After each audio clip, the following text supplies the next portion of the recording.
नमो अरहन्ताणं नमो श्रेष्ठाणं नमो आयर्याणं नमो उवज्जायाणं नमो लोये सव्वसाहूनम्।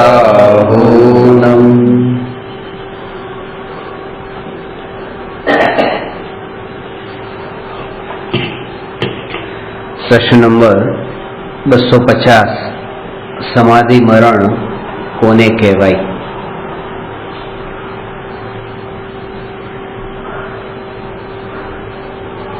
जन्म पहलू बिंदु है અને મરણ છેલ્લું બિંદુ છે। બે બિંદુને જોડે તેનું નામ રેખા છે। એવી રીતે જન્મ અને મરણના બિંદુને જોડે એનું નામ જીવન રેખા છે।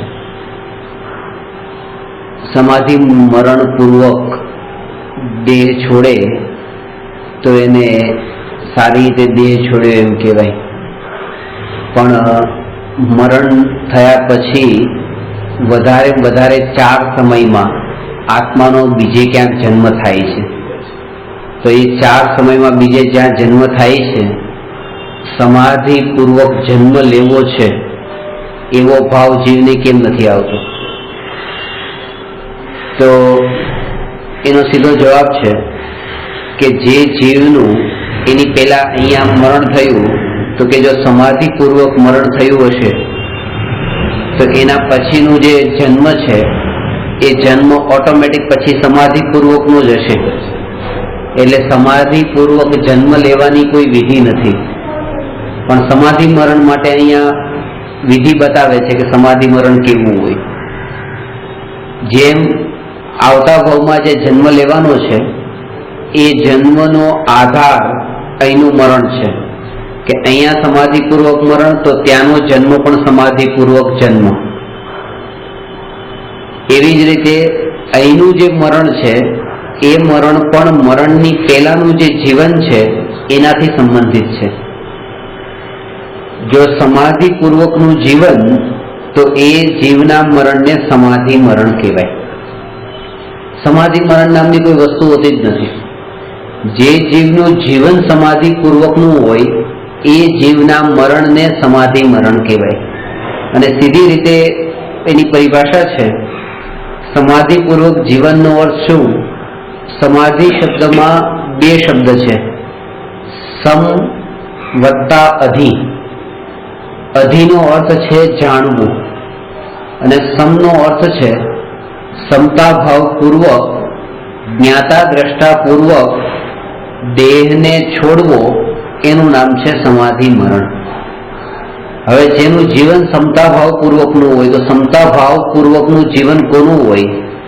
તો કહે છે કે જેને સમ્યક દર્શનની પ્રાપ્તિ થઈ હોય। સમ્યક દર્શનની પ્રાપ્તિ થયા વિના સમાધિ હોય જ ન શકે। समाधि पूर्वक मरवानुं नथी, समाधि पूर्वक जीववानुं छे। कारण के अनंतानुबंधी क्रोधमान मायालोभ जे छे एनो अभाव थाय एटले कषायनो राग द्वेषनो अभाव थाय त्यारे वितरागता प्रगट थई अने ए वितरागता अंशे प्रगट थई, पण सम्यक दर्शन विना अनंतानुबंधी कषायनो अभाव पण थतो नथी। एटला माटे सम्यक दृष्टि जीवना मरणने समाधि मरण होय। बीजू ए छे के जे आपणे मरणमां एम आवी धारणा छे के गाड़ीमां जता जता अचानक एक्सिडेंट थई गयुं, मरण थई गयुं, अथवा तो बेठा बेठा एक पळमां ते देह छूटी गयो, मरण थयुं। तो आवा मरणने आपणे ऊंचुं मरण कहीए के जो बहु पीड़ावुं न पड्युं, के 6 महीना वर्ष सुधी एवी रीते पथारीमां रहेवुं पड़े અને પછી એટલી ડોક્ટરના ધક્કા ખાવા પડે, દવાખાને રહેવું પડે, એવું બધું તો ન થયું। બહુ સારી રીતે મરણ થયું। એમ મરણ 3 પ્રકારના છે। એક મરણ તો એવું છે કે જેમાં મરનાર પથારીમાં હોય અને એની એવી ઈચ્છા હોય કે અહીંયા જે લોકો ઊભા છે, સગા સંબંધીઓ છે, એ મને કંઈક ધર્મનું સંભળાવે આ પહેલું. એટલે બીજો મને ધર્મનું સંભળાવે આવી ભાવના, અને બીજો સંભળાવે પણ ખરો, અને એ સાંભળતા સાંભળતા એનો દેહ છૂટે.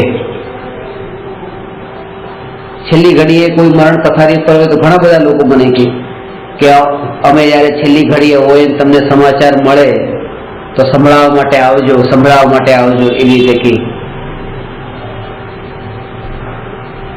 હમણાં 3-4 મહિના પહેલા હું જયારે પરદેશ ગયો ત્યારે એ વખતે એક બેન થોડા સિરિયસ થઈ ગયા હતા. તો એ વખતે એમણે મને ફોન કરતા હશે અને ફોન લાગતો નહીં હોય. મારો એમની સાથે 10 વર્ષનો સંબંધ છે. તો પછી જયારે હું આવ્યો ત્યારે મને કહે કે તમને કેટલા ફોન કર્યા. મને તો એમ થઈ ગયું કે સર સાથે કે 10 વર્ષથી સંબંધ રાખ્યો એ બધો સંબંધ પાણીમાં ગયો. કારણ કે સર સાથે તો સંબંધ એટલે રાખ્યો હતો કે મરણના કાળે છેલ્લી ઘડીએ અમને થોડુંક ધર્મનું સંભળાવે. અમારો ખર્ચો માથે પડ્યો. કે છેલ્લી ઘડીએ તો તમે અમારી સાથે હતા નહીં. આ તો સારું થયું કે ભગવાનની દયાથી સારું થઈ ગયું અને બચી ગયા એમ. અને એની ભાવના એ કે છેલ્લી ઘડીએ કે તમે સાથે હો અને તમે અમને ધર્મનું સંભળાવો.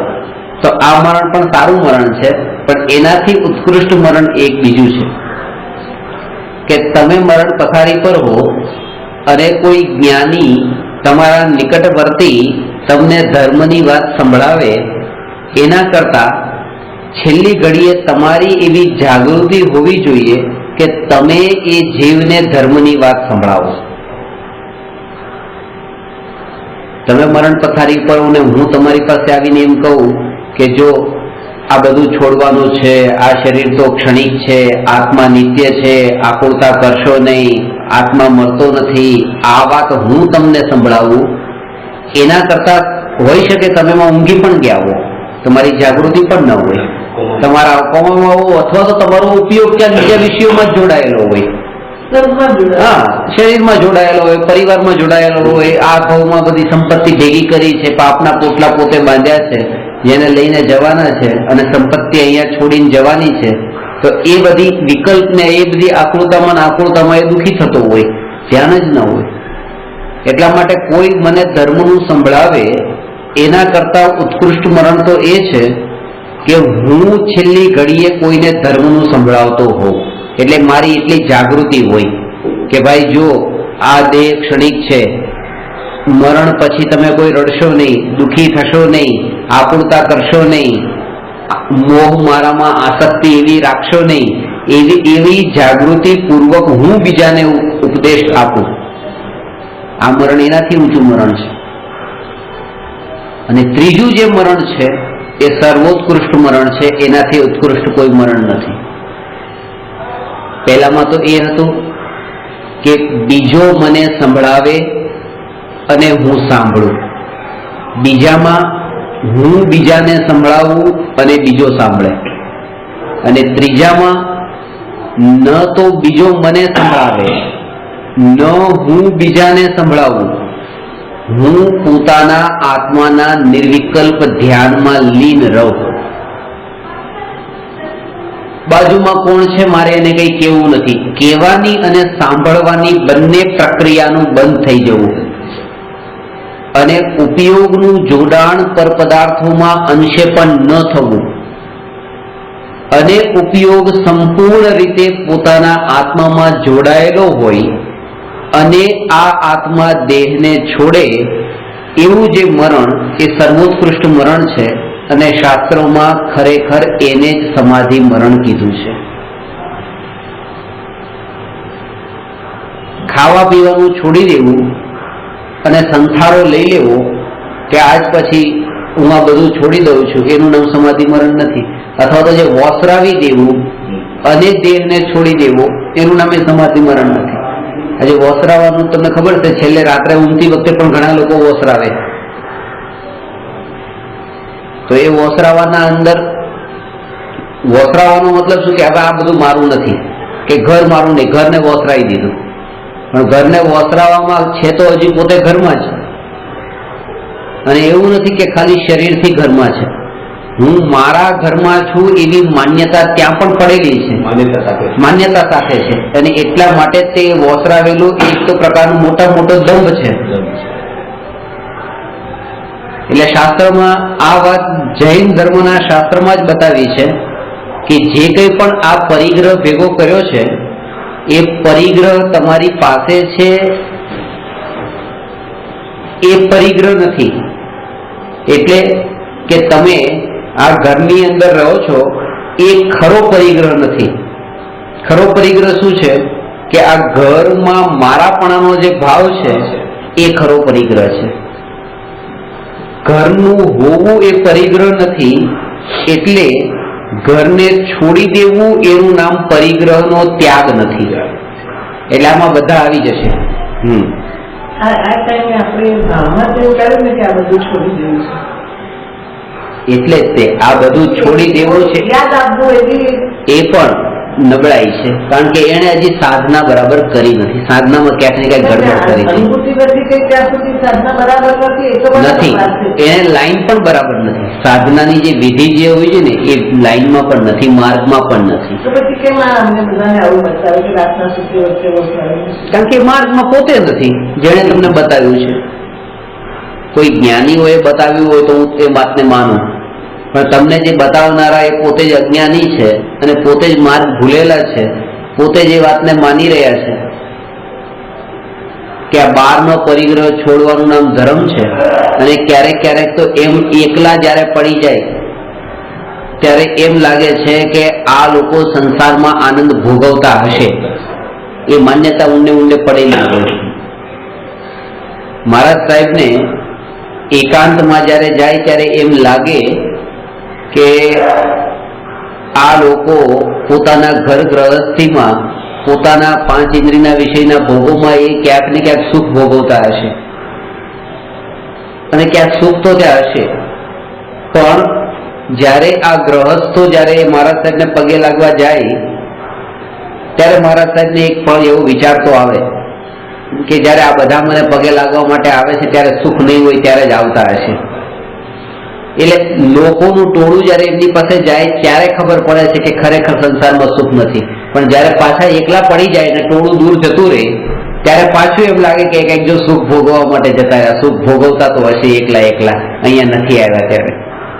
એટલે હજી એ નિર્ણય પોતે જ નથી કર્યો કે વસ્તુને છોડવાનું નામ અપરિગ્રહી દશા છે કે વસ્તુમાં મારાપણું છોડવાનું નામ અપરિગ્રહી દશા છે. વસ્તુમાં મારાપણું છોડવાનું નામ છે મિથ્યાત્વ છૂટવું. અને આપણે તો એ વાત ડગલે ને પગલે કહીએ છીએ કે જે પર વસ્તુને આત્માએ આજ સુધી ગ્રહણ કરી નથી એ પર વસ્તુને આત્મા છોડી કેવી રીતે શકે?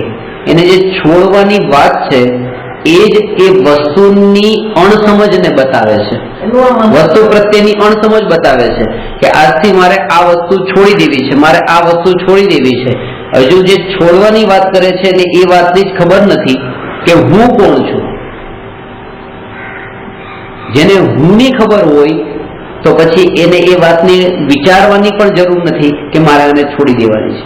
કારણ કે ત્યારે એની એવી પ્રતીતિ થઈ ગઈ છે કે આ વસ્તુ છૂટી છે. અને છૂટીને છોડવાનો જે વિકલ્પ છે એનાથી મોટું અજ્ઞાન બીજું કંઈ નથી. પેલા એ પ્રતીતિ એને દ્રઢ કરવાની છે કે આ છૂટી છે. છોડવાનો મતલબ એ જ છે કે એ વસ્તુમાં એવી પ્રતીતિ થાય કે આ છૂટી છે.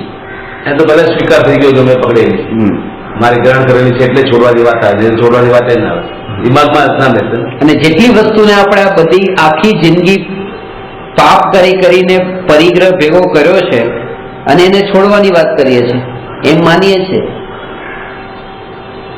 આ બધા આ ઘર છે, હું ઘર ગ્રહસ્થીમાં ફસાયેલો છું, ઘર ગ્રહસ્થીમાં હું પોતે ફસાયેલો છું. આ બધી વસ્તુઓ જે છે એ બધી વસ્તુઓને જે વસ્તુઓને આપણે આપણા અંદરમાં બાંધી દીધી છે, આપણી ગુલામ બનાવી દીધી છે કે આ વસ્તુને કોઈ લઈ ન શકે, આ વસ્તુ મારી છે, આ વસ્તુને લઈ ન શકે, આ મારી છે, આ મારી છે. પણ ખરેખર એ બધી વસ્તુને બાંધવામાં, ભેગી કરવામાં, એકઠી કરવામાં આપણે પોતે જ બંધાઈ ગયા છીએ એની સાથે. એક એવી કથા છે કે એક ભાઈ ગાયને બાંધીને જંગલમાં જતા હતા ચારવા માટે, અને એક સંન્યાસીએ આ જોયું ને લોકોનું ટોળું પણ હતું. લોકોના ટોળાને પૂછ્યું કે આ ગાયને કોણે બાંધી છે? તો કે આ ભાઈએ, આ ગોવાળે ગાયને બાંધી છે. આ ગાય બંધાયેલી છે કે આ માણસ બંધાયેલો છે? સંન્યાસીએ પૂછ્યું. કે અત્યારે તો આ ગાય બંધાયેલી છે. કે નહીં, ગાય કરતા વધારે આ ગોવાળ બંધાયેલો છે. કારણ કે જો અત્યારે આ ગાય આ દોરડું તોડીને ભાગે તો આ ગોવાળ એની પાછળ ભાગશે કે ગાય ગોવાળની પાછળ ભાગશે? તો કે ના, ભાગવું પડશે તો ગોવાળે ગાયની પાછળ. તો જેણે પાછળ ભાગવું પડે છે એ બંધાયેલો છે, આ ગાય તો બંધાયેલી નથી. તો એ સ્થિતિ છે કે જે વસ્તુને આપણે ભેગી કરીએ છીએ, વસ્તુઓને ભેગી કરવામાં આપણે વધારે બંધાઈ જઈએ છીએ. અને એટલા માટે અહીંયા વસ્તુઓથી આપણે પોતે જાતે જ બંધાયા છીએ, ભાવોથી. વસ્તુઓએ આપણને બાંધી જ નથી. વસ્તુએ બાંધી નથી એટલે વસ્તુને છોડવાની નથી. વસ્તુઓનું મારાપણું છોડવાનું છે, વસ્તુમાં એકત્વ છોડવાનું છે. અને એ એકત્વ એને જ છૂટે કે જેને અસ્થિનો નિર્ણય હોય. અસ્થિના નિર્ણય પૂર્વક નાસ્તિનું જ્ઞાન યથાર્થ થાય. હું આ છું એવી જેને પ્રતીતિ હોય એને જ એ વાતની પ્રતીતિ હોઈ શકે કે આ હું નથી. મારું ઘર આટલું છે, એનો એરિયા પોતાના ઘરનો જેને ખબર છે, પાકો વિશ્વાસ છે, એને જ એ વિશ્વાસ થઈ શકે કે આ જે ઘર છે મારું નથી. તો પહેલા તો સમાધિ મરણની પરિભાષા સમજવામાં જ ભૂલ કરી છે કે સમાધિ પૂર્વકનું મરણ એનો મતલબ એ કે દેહને આ રીતે વોસરાવીને બધા પરિગ્રહને વોસરાવી દેવો અને પછી એવી રીતે છોડવું. એમાં તો મોટો દમ એ થઈ જાય કે આપણે એમ કહીએ કે આ બધું છોડી દઉં છું. અને ક્યાં સુધી છોડું છું? રાત સુધી, સવારના બાજુ. તો જીવું તો આધાર, પણ ક્યાં? સવારે ઉઠો ત્યાં સુધી ને, સવાર સુધી. તો ક્યાં સુધી? તમે વચમાં દેહ ગયો તો બધું કઈ નહીં, વચમાં દેહ ગયો તો મારું કઈ નહીં. એટલે આ ડબલ બેનિફિટ જોઈએ. આ એવા લોકોની વાત છે જે લોકોના બેંકના ખાતામાં પૈસા ઘણા છે અને વિલ તૈયાર કર્યું અને એમાં લખ્યું કે મારી આ જેટલી સંપત્તિ છે, જેટલો પૈસો છે, મારા મર્યા પછી કોઈ આ ધર્મની સંસ્થા છે એમાં તમે દાનમાં આપજો. આવું કોઈ લખીને આપે અને કાગળમાં લખીને મૂકે તો આનાથી મોટો માયાચારી બીજો કોઈ નહીં, દંભી કોઈ નહીં. બસ તો એટલા માટે કારણ એને શું કે મારે 10 વર્ષનું હજુ આયુષ્ય બાકી છે અને મેં અત્યારે લખી નાખ્યું કે મારી પાસે 1 કરોડ રૂપિયા જે પડ્યા છે, 1 કરોડ રૂપિયા મારા મર્યા પછી ધાર્મિક સંસ્થામાં આપી દેજો. મર્યા પછી ધાર્મિક સંસ્થામાં આપજો મતલબ એ કે 10 વર્ષ સુધી જે જીવીશ ને ત્યાં સુધી તો એ પૈસાને હું વાપરીશ. બરાબર? મેં 10 લાખ વાપરી નાખ્યા અને 90 લાખ અહીંયા છોડ્યા. પોસિબલ, હવે સંભવ જ નથી કે વાપરવાનું સંભવ નથી. એટલે મરણના કાળે હું અહીંથી સાથે લઈને જઈ શકતો નથી. 90 લાખ અહીંયા જ પડ્યા રહેવાના છે અને ખબર પડી ગઈ કે આ કોઈ મારા નથી હવે. એટલે પછી એમ કે હવે 90 લાખ ખોટી રીતે બીજે પાપમાં ખર્ચાય એના કરતા 90 લાખ ધર્મમાં ખર્ચજો. એટલે કે આમે ભોગવવાનું નથી તો પછી ધર્મના બાને ધર્મમાં ખર્ચાવીને એનું પુણ્ય તો બંધાવી લઉં. ખરો ત્યાગ તો એનું નામ છે કે અત્યારે ત્યાં 1 કરોડ આપી દે અને પછી એમ કે હવે આવતી આ 10 વર્ષ જે છે મને મારા કર્મના ઉદય પર ભરોસો છે, જે થવાનું છે થશે. આ તો હવે છોડીને જવાનો ટાઈમ આવ્યો. હવે કઈ પોતાની પાસે રહેવાનું જ નથી, રહેવાનું નથી એટલે પછી આપી દીધું. આમે પાપમાં જાય એની કરતા ધર્મમાં જાય તો સારું. એને ડબલ લાભ જોતા છે. જ્યાં સુધી અહીંયા રહેવું છે ત્યાં સુધી ભોગવવાનો પણ લાભ જોતો છે અને અહીંથી દેહ છોડ્યા પછી જે વધે એનો પુણ્યનો પણ લાભ જોતો છે, જેથી કરીને એ પુણ્ય બંધાય અને આવતા હું પાછું બીજી વાર મળે. અને ત્યાં ભોગવવાનું બેંકમાં થાય. મૂકેલા ત્યાં બેંકમાં મળે. હા. હવે પૈસા તો જુએ જ છે. અહીંયા જે 90 લાખ ધર્મના ખાતામાં એને લખાવી દીધા, એ 90 લાખના બદલામાં એને આવતા ભાવમાં 90 લાખની 9 કરોડ મળે, એ અભિલાષા એ આ 90 લાખ અહીંયા ધર્મમાં લખેલું. સિસ્ટમ ચાલે જન્મે આ બધું અજ્ઞાનીઓની સિસ્ટમ છે. એટલે તમે અહીંયા જયારે સમજવા માટે આવ્યા છો ત્યારે બધી સિસ્ટમને એક ડસ્ટર લઈ લેજો અને બધું સાફ કરી નાખજો. એ બધી ધૂળ છે, એ બધો મેલ છે. મરણનો અર્થ સમાધિ મરણનો અર્થ એ કે જ્યારે દેહ છૂટવાનો હોય એ સમયે તમારી એવી જાગૃતિ હોય, એ સમયે તમારી એવી જાગૃતિ હોય કે હું આત્મા નિત્ય છું. આ એક પહેલી વાત. બીજી વાત કે આ મારી નજરની સામે જે છે એ કોઈને હું ઓળખતો નથી, તમને ઓળખતો નથી, તમને કોઈને હું ઓળખતો નથી. એવી સ્થિતિ આવી ગઈ, કોઈને ઓળખતા નથી. તમને એ વાત પણ યાદ નથી કે તમે મનુષ્યના શરીરમાં છો, તમે સ્ત્રી પર્યાયમાં છો, તમે ઘરમાં છો, દુકાનમાં છો, કે તમે દવાખાનામાં છો, તમે રસ્તા પર છો.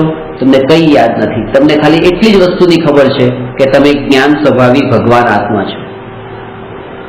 ફેક્ટરીમાં બનેલો ગોળ, ફેક્ટરીથી દુકાન સુધી, દુકાનથી આ ઘર સુધી, ઘરથી રસોડા સુધી, રસોડાથી ટેબલ સુધી, આ રીતે આવ્યો અને ટેબલથી લઈને પછી આપણા પેટ સુધી પણ આવ્યો. ભલે ગમે એટલો એ ફર્યો પણ પોતાના મીઠાશના સ્વભાવને એને ક્યાંય છોડ્યો નહીં. બસ એવી જે આપણી પ્રતીતિ છે, એવી પ્રતીતિ અહીંયા પોતાના માટે હોય કે મેં 4 ગતિ 84 લાખ યોનિમાં પરિભ્રમણ તો કર્યું પણ ક્યારેય મારો જ્ઞાન સ્વભાવ છોડ્યો નહીં. માતાના ગર્ભમાં હતો કે ગર્ભમાંથી બહાર આવ્યો, બાળકથી યુવાન થયો, યુવાનથી વૃદ્ધ થયો, વૃદ્ધ થયા પછી મરીને દેવ થયો, દેવથી પાછો પશુ થયો, પશુથી પાછો નરકમાં ગયો, નરકથી મનુષ્ય થયો. ક્યાંય પણ પરિભ્રમણ કર્યું પણ મેં મારા જ્ઞાન સ્વભાવને છોડ્યો નહીં. એના ઉપર જ જોર આપો. થોડો પણ શુભ વિકલ્પ તો કરવો, થોડો પણ વ્યવહાર તો કરવો, થોડો પણ અહીંયા આટલું મારે છેલ્લી ઘડીએ મારી જવાબદારી તો પૂરી કરવી.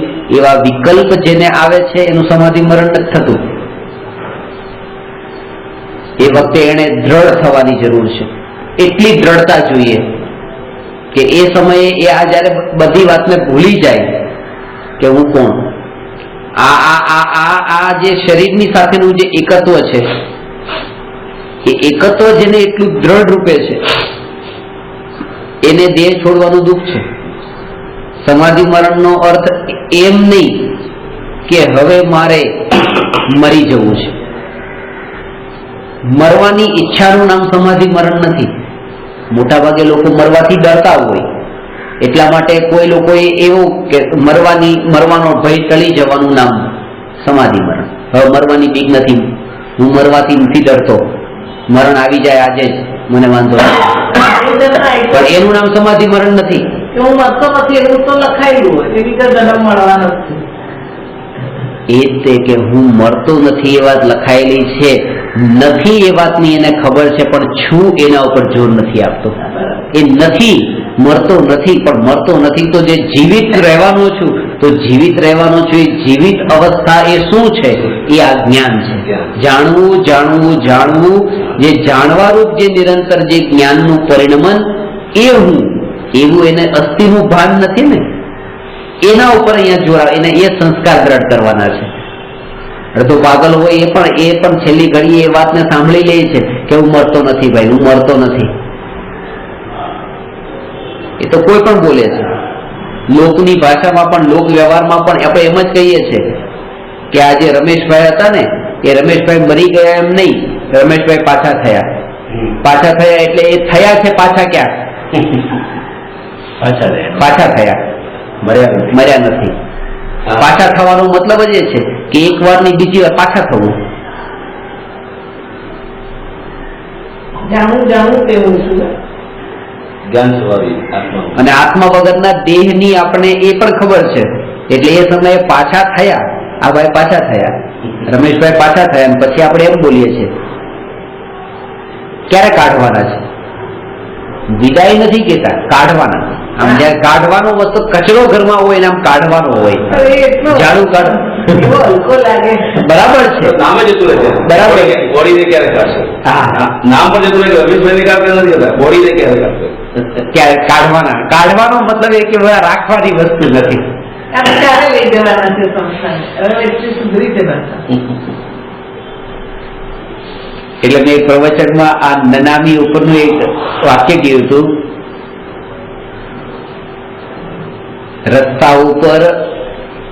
રસ્તા ઉપર કોઈ એક નનામી જતી હતી. એ નનામી પણ કોઈ નામીની જ જતી હતી, પણ એ જતી હતી એ રીતે કે ઘરની કોઈ ચીજ નકામી જતી હતી. નકામી જ કહેવાય કે ક્યારે કરતો એવું જ કે અને મોટી ઉંમર જો થઈ ગઈ હોય તો આત્મા શરીરમાં હોય તો એ નકામી થઈ ગઈ હોય કે આ ગડા હવે ઘરમાં નકામા જ છે. નીકળ્યા પછી નહીં, ગડપડ આવતા જ નકામી થઈ જાય છે. અને વચમાં પથારીમાં આવતા તો વધારે એમ લાગે કે ક્યારે આવે કે ક્યારે છૂટે ક્યારે ક્યારે છૂટે છૂટ, એ ક્યારે છૂટે, એ ક્યારે છૂટે, ભાવ એવો હોય તો અમે ક્યારે છૂટીએ, અમે ક્યારે છૂટે, એવો ભાવ હોય. એનું કારણ છે, કારણ કે બહુ દુઃખ દેખાતું નથી એટલે એમ લાગે કે આ ક્યારે છૂટે ક્યારે છૂટે. પણ મરણ પછી ક્યાંક જે દુઃખ ભોગવો છે, જો ખરેખર છે ને એક ગરડા વ્યક્તિ ઘરમાં છે, મને એવી ભાવના છે કે આ ક્યારે છૂટે. હવે ક્યારે છૂટે કારણ કે એમને દુઃખી બહુ થઈ રહ્યા છે. મને ખરેખર જો એમના પ્રત્યે કરુણા હોય ને તો હું એમના માટે અહીંથી ક્યારે છૂટે એ ભાવના ન ભાવું, એમ ભાવના ભાવું કે સંસાર પરિભ્રમણથી ક્યારે છૂટે. તો સંસાર પરિભ્રમણથી છૂટ્યા વગર દુઃખથી છુટકારો નથી. તો મારે જો ભાવના ભાવવી હોય તો એ ભાવના ભાવવી જોઈએ કે સંસાર પરિભ્રમણથી ક્યારે છૂટે. પણ હું ભાવના ભાવું છું કે અહીંથી ક્યારે છૂટે. એનો મતલબ કે મારો સંબંધ આટલો છે, અહીંથી છૂટ્યા એટલે પછી હું છૂટ્યો. આ બધું જોવાનું મારું છૂટ્યું. આપણે પોતે જ પોતાના સ્વાર્થને જોઈએ છીએ. સાચી વાત. આ વાક્ય સરસ છે, સંસાર પરિભ્રમણથી ક્યારે છૂટે એ ભાવના ભાવવી જોઈએ. આ ક્યારે છૂટે કોઈના માટે એવી ભાવના પણ નહીં ભાવવી. ભલે કોમામાં જતા રહ્યા હોય, 25 વર્ષથી કોમામાં હોય, પણ એ ભાવના નહીં ભાવવી કે ક્યારે છૂટે. એ જ ભાવના ભાવવી કે સંસાર પરિભ્રમણથી ક્યારે છૂટે. સંસાર પરિભ્રમણ એટલે શું? સંસાર જન્મ મરણનું. જે તો બસોરાથી જે હવે આપણે અહીં ક્યારે છૂટે એનો મતલબ કે આ શરીર ક્યારે છોડે અને બીજે ક્યાં જન્મે. બરાબર. પણ સંસાર પરિભ્રમણથી છોડવાનો મતલબ કે ક્યાંય પણ જન્મ ન લઈ અને મોક્ષે જાય. એ ખરો છૂટ્યો, એ છૂટ્યો કહેવાય. ઉત્તમ ભાવના એ છે બધા જીવો માટે કે ભાઈ ક્યારે સંસાર પાછળ ભગવાન જોયું એક શરીરને છોડીને બીજા શરીરમાં દાખલ થવાનું નામ તો બંધન જ છે. છુટકારો ક્યાં છે? વેન્ટિલેટર ઉપર શિવાડે છે એ શું કહેવાય? આયુષ તો પૂરું તો ત્યારે વેન્ટિલેટર પર જીવે છે. હજુ આયુ કર્મનો ઉદય બાકી છે. અને જેમ પૂર્વે આહાર, પાણી અને બહારનું આ વાતાવરણ એ બધું નિમિત્ત હતું, એ જ રીતે આ વેન્ટિલેટર નિમિત્ત માત્ર છે. નિમિત્ત માત્ર. એ બસ હવે વેન્ટિલેટર હમણાં હટાવી લે તો હમણાં દેહ છૂટી જશે. એવું જ હતું. મારા દેવર હતા મારા તરફને એવી રીતે 10 દિવસ જીવાડ્યા વેન્ટિલેટર. એટલે આપણે બહારની દ્રષ્ટિએ એક બેનને હસબન્ડને મચ્છર કરડ્યો, ડેન્ગ્યુ થયો. જેની કંઈક અને ડેન્ગ્યુ થયા પછી એમને 1 મહિના સુધી એવી રીતે વેન્ટિલેટર પર રાખ્યા ને 25 લાખ રૂપિયાની મૂડી હતી, બધી ખર્ચાઈ ગઈ. બ્રિજ કેન્ડી હોસ્પિટલમાં ટ્રીટમેન્ટ આપી, પછી છેલ્લે પૈસો બાકી ન રહ્યો તો 5-1 લાખ રૂપિયા અહીંથી ત્યાંથી બીજા ત્યાંથી ભેગા કરીને પણ કરાવ્યો. પણ પછી તો કહેવાય કે બચવાના જ નથી, ડૉક્ટરે કીધું. પછી અમે વેન્ટિલેટર હટાવી દીધું. પછી તેનું દેહ છૂટી ગયો અમુક પળમાં જ. એટલે લોકોએ વાત કરી એમ કે એમણે પણ એવી રીતે કે રાખજો કે અમારા પાપના ઉદય હતા, પૈસા નહોતા એટલે ન જીવ્યા. પૈસા નહોતા એટલે ન જીવ્યા. થોડોક હજી પૈસો હોત તો હજુ 2-4 મહિના વેન્ટિલેટર રાખી શક્યા હોત તો હજી જીવી જાત એમ. પણ એમ હોય જ ન શકે. જ્યારે આયુ કર્મનો ઉદય એ 1 મહિનાનો જ હોય બાકી, ત્યારે એને બહારના નિમિત્તો સહજ આવા જ મળે. એ દિમાગમાં નથી આવતા. એ નિમિત્તો ઓટોમેટિક આટલા જ મળે. એટલે મળે બાકી તો 25 લાખ તો હતા, પછી 5 લાખ ઉપરથી મળ્યા ને. એમ કેમ નથી જોતા? કારણ કે આયુષ્યનો ઉદય તો 5 લાખ મળ્યા ને પાછા. આપવા વાળું મળી ગયું ને. સર એક આ બીજું એ થાય છે 2 મહિના 15 મહિના કોમામાં જીવે ત્યારે કહું 25-25 વર્ષ સુધી પણ કોમામાં જતા રહે હા, છે અને એ કોમામાં જે છે ને એ તમારા માટે કોમામાં છે. અંદરમાં એની જ્ઞાન ચેતના જાગૃત છે, અંદરનું જ્ઞાનનું પરિણમન જાણવું ચાલુ જ છે. ખાલી એની સ્થિતિ એના જેવી થઈ ગઈ છે જેવી એકેન્દ્રિયની સ્થિતિ છે કે બટાટાના અંદર જે જીવો છે એને કાપે, એને ફ્રીજમાં મૂકે, એને ઠંડી ગરમી, એને દુઃખને વ્યક્ત નથી કરી શકતા, પણ જાણવા પણ એનું નિરંતર ચાલુ છે. દુઃખનું વેદન પણ ચાલુ છે. એની બધી ક્રિયા આત્માની અંદર ચાલુ છે. આની પણ ક્રિયા ચાલુ જ છે, પણ એ એવી વ્યક્ત કરી શકે. એ બટાટું એક બોલી નથી શકતું, એ કઈ નથી શકતું, વ્યક્ત નથી કરી શકતું શરીરથી કે વચનથી કે કાયાથી કે. એટલા માટે આપણને એમ લાગે છે કે ક્યાં દુઃખ ભોગવે, આ ઝાડને શું દુઃખ, આ ઝાડને શું દુઃખ છે, હવાને શું દુઃખ છે, પાણીને શું દુઃખ છે. પણ એની અંદર જીવ છે, એ વેદન કરે છે. એ વેદનને વ્યક્ત નથી કરતા. અવ્યક્ત દશાને આપણે દુઃખ નથી માનતા.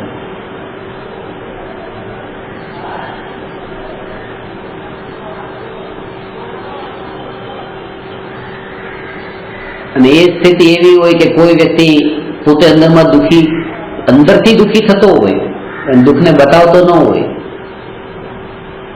દુઃખને બતાવતો ન હોય. જગતમાં એને જ્ઞાની, ત્યાગી, તપસ્વી માને, પણ એવી સ્થિતિ તો એકેન્દ્રિયોની હોય છે. કોઈ સાધુ એવી રીતે કરે, દીક્ષા લઈ લીધી, કપડા છોડ્યા, ચપ્પલ નથી પહેરતા, સહન કરે છે અને બતાવતા નથી. બહારમાં કોઈને કહેતા પણ નથી કે અમે દુઃખને સહન કરીએ છીએ. અંદરમાં સહન કરે છે, અંદરમાં પીડાને વેદે છે અને બહારમાં બતાવતા નથી કે અમે આટલી પીડા વેદીએ છીએ. આની એવી સ્થિતિ તો એકેન્દ્રિયોની પણ હોય છે કે પીડાને વેદે છે અને બહારમાં બતાવતા નથી. એ ખોટું. ખરેખર હોવું એ હોવું જોઈએ કે અંદર પીડાને વેદન જ ન થાય કે આ પીડા છે.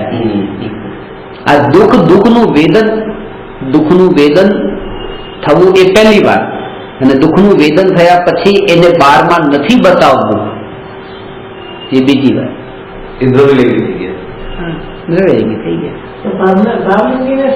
ભાવલિંગીને દુઃખ, આ જે દુઃખ છે એ દુઃખનું વેદન થાય. એ વેદન એટલે કે જ્ઞાનમાં જણાય, પીડા નહીં, જ્ઞાનમાં જણાય ને એ પણ જણાય કે આ સંયોગ મારું સ્વરૂપ નહીં અને આ જે દુઃખ છે એ દુઃખ પણ મારું સ્વરૂપ નહીં. જે હજી એક કસાય ચોકડીના ઉદયથી હજી જે દુઃખનો અંશ બાકી છે એ મારું સ્વરૂપ નથી, એવી પ્રતીતિ છે. પણ વેદન વ્યક્ત કરે, વ્યક્ત કરવાનો પ્રશ્ન જ નથી, કારણ કે વેદતા જ નથી. કારણ કે પોતે જે જાણનાર હોય એ વેદે કેવી રીતે? જણાતું તો હોય ને વેદન ક્યાં દુઃખે છે. એ જ તે કે આ દુઃખે છે એવું જણાય છે, પણ પોતાનું અસ્તિત્વ ક્યાં છે? જાણપણામાં છે ને. પોતાનું એકત્વ ક્યાં છે? જાણપણામાં છે ને. બસ આ જાણપણું તે હું. આ પીડા થઈ એ પીડા હું નહીં.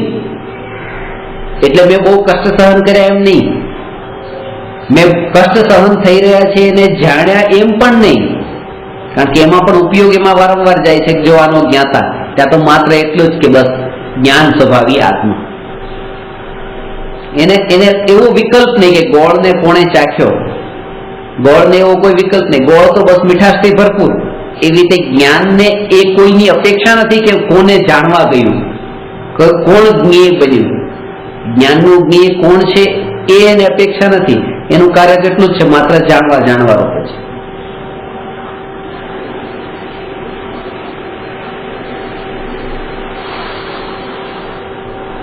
તો જાણવાને જાણ્યું કહેવાય.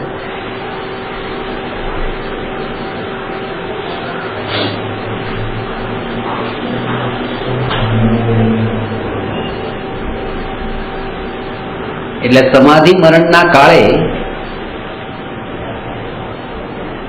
જ્ઞાનીને ઉત્કૃષ્ટ મરણ તો એને કહ્યું કે ઉપયોગ પોતાના આત્મામાં હોય, આત્મામાંથી ઉપયોગ ક્યાંય બહાર જાય નહીં. જગતના કોઈ પણ પરદ્રવ્ય, પર જ્ઞેય ઉપર ઉપયોગ જ્યારે ગયો ત્યારે પોતાના આત્મામાંથી બહાર આવ્યા, ત્યાં જ સમાધિ છૂટી ગઈ.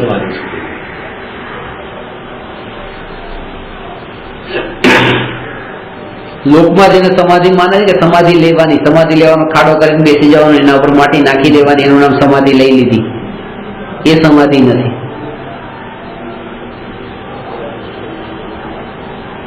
છેલ્લી ઘડીએ એ વિકલ્પ પણ નહીં કરવો, કોણ આવી ગયું, કોણ બાજુમાં છે, દીકરી આવી ગઈ કે નહીં, દીકરો આવી ગયો કે નહીં, કોઈ વિકલ્પ નહીં. ઘણા એવા વિકલ્પ પણ કરે. તો હોય કે અમને મળી ગયું છેલ્લે કે જે મળે પોતાને મળે કેને મળે કે આવી ગયું. દેહ ન જતો તો દાન કરાવે કે બાકી દાન કરો તો દેહ સારાથી છૂટે. એવી બધી પદ્ધતિઓ છે. એ જે અજ્ઞાનીઓની વચ્ચે રો છો એ અજ્ઞાનીઓને ભૂલી જાઓ. તમને હજી એ લાગ્યું નથી કે આ અજ્ઞાનીઓ મૂળ પાગલ મિથ્યા દ્રષ્ટિઓ છે, પોતાના આંખ ઉપર અજ્ઞાનના પાટા બાંધીને ફરી રહ્યા છે, એને પોતાને ખબર નથી. એ બધાને ભૂલીને તમે પોતાને યાદ રાખો, બસ તમે કોણ, તમે કોણ. કારણ કે આખા જગતને તમે તમારી માન્યતા અનુસાર ફેરફાર કરી જ નહીં શકો. એક અંદરમાં દ્રઢ પ્રતીતિ એ કરી લો. હજી તમને એ જ વિચારમાં નથી આવતું. તમને હજી આશ્ચર્ય થાય છે કે આવું તો અમને કેમ શીખવાડ્યું, અમને આવા ઊંધા સંસ્કાર કેમ નાખ્યા, હજી અમને આવા વ્રત તપ કરવાનું જ કેમ આવ્યું, હજી અમને આવું વોસરાવાના સંસ્કાર કેમ નાખવામાં આવ્યા. પણ એ તમને એવા વિચાર પણ એટલે આવે છે કારણ કે તમને અંદરમાં પ્રતીતિ નથી કે અજ્ઞાની છે. પેલા એક પ્રતીતિ થઈ જાય કે અજ્ઞાની છે, એ પણ મારાથી પણ વધારે અજ્ઞાની છે. કારણ કે મને એટલી તો ખબર પડી, કારણ કે આ વોસરાવું એ વોસરાવું નથી. આ એક પ્રકારનો વેપાર છે, દમ છે વેપાર. વેપારી બુદ્ધિ જે હોય ને, પેલા હું આટલું કરું તો મને આટલી કમાણી થાય, આમ કરું તો આટલું થાય, તો આટલું વોસરાવું તો આટલું પુણ્ય બંધાય, આટલું પુણ્ય બંધાય, આવતા ભાવમાં મને આટલી અનુકૂળતા મળે, આ સારી જગ્યાએ જન્મ થાય. એવું નહીં, પણ એના જોડે મમત્વ ભાવ છોડી શીખ્યા એમ કહેવાય. અરે મમત્વ ભાવ સવાર સુધી છોડ્યો છે, નથી છોડ્યો. હમણાં 2 વાગે હાર્ટ એટેક જેવું આવી જાય તો પાછી હમણાં ગાડીને જે વોસરાવીથી ચાલુ કરશે. ચલો ગાડી ચાલુ કરો, ચલો ડ્રાઈવરને બોલાવો, બધું વોસરાવેલું ઊભું થશે, ઇન્જેક્શન લેશે, બધું લેશે, ગોળી લેશે. અડધી રાત્રે બીમાર પડે તો શું થાય? તો પછી વોસરાવાનો મતલબ જ શું? જયારે જરૂર પડી તો એને વાપરી કે નહીં, તો પછી મતલબ શું વોસરાવાનો? આ તો મફતનું પુણ્ય જોતું છે. સમજે છે, મળતું નથી પણ સમજે છે. આંખોના દ્વાર બંધ થઈ જાય છે. એટલે જ તેને આ અજ્ઞાન છે. અને અજ્ઞાનતામાં આવવું જોઈએ, કારણ કે નહીં તો આનું ખુલ્લું રાખો તો હવા આવે ને માત્ર આવ્યા કરે. આ તમે ભાવથી એ છે કે બારણું ખુલ્લું જ છે, કારણ કે મિથ્યાત્વનું બારણું ઊંઘમાં પણ ખુલ્લું છે. મિથ્યાત્વનું બારણું ઊંઘમાં ખુલ્લું છે કે આ શરીર એ હું છું. એટલે જ આવે મિથ્યાત્વનું બારણું ખુલ્લું છે, એ ખરું બારણું છે, એ મુખ્ય દરવાજો છે. મુખ્ય દરવાજો ખુલ્લો રાખ્યો છે અને બારીઓને બંધ કરવાની વાત કરે છે. નળ ખુલ્લો છે, ખાલી પૂછાતો હા, એના જેવી જ વાત છે. નળ ખુલ્લો છે, પાણી તો સતત આવે ને ખાલી ઊંચા મારો, ખાલથી કે પાણી બહાર ના આવી જાય, બહારથી પાણી તો આવવાનું જ છે. મિથ્યાત્વનો દ્વાર એ સૌથી મોટો છે, એ ચાલુ છે અને એ અજ્ઞાનતા છે. આમાં પણ આશ્ચર્ય ન થાય, આ પણ બરાબર છે. નહીં તો 6 મહિના અને 8 સમયમાં 608 ની જગ્યાએ 6008 કે 6,08,000 કે 6 કરોડ 8 જતા રહે મોક્ષે. પણ એ 608 જ જાય, કારણ કે સમજ એ આટલાની જ પલટે, વધારા જીવોની સમજ પણ ન પલટે. એટલે એ બધાનો વિચારને પણ પૂર્ણ વિરામ મૂકી દેવાનો છે કે આવું કેમ સમજતા નથી, કેમ સમજે? સીધી વાત છે. હું આટલું તમને સમજાવું તો વોતરાવાની વાતને હજી ભૂલતા નથી ને છેલ્લી ઘડીએ જેને મેં 10 વર્ષ સુધી જેને મેં સમજાવ્યું એ પણ છેલ્લી ઘડીએ એમ કે અરે તમે જતા રહ્યા, છેલ્લી ઘડીએ અમારી પાસે નતા. અરે ખરેખર જો તમે 1 મિનિટે મારી વાતને ધ્યાનથી સાંભળી હોત તો તમને આવો વિકલ્પ ના આવે. 1 મિનિટે સાંભળી હોત તો એક વાતે સાંભળી, કારણ કે મારી દરેક વાતમાં એવું હોય છે કે તમારે કોઈને આધીન થવાની જરૂર નથી, તો કોઈને આધીન થવાની જરૂર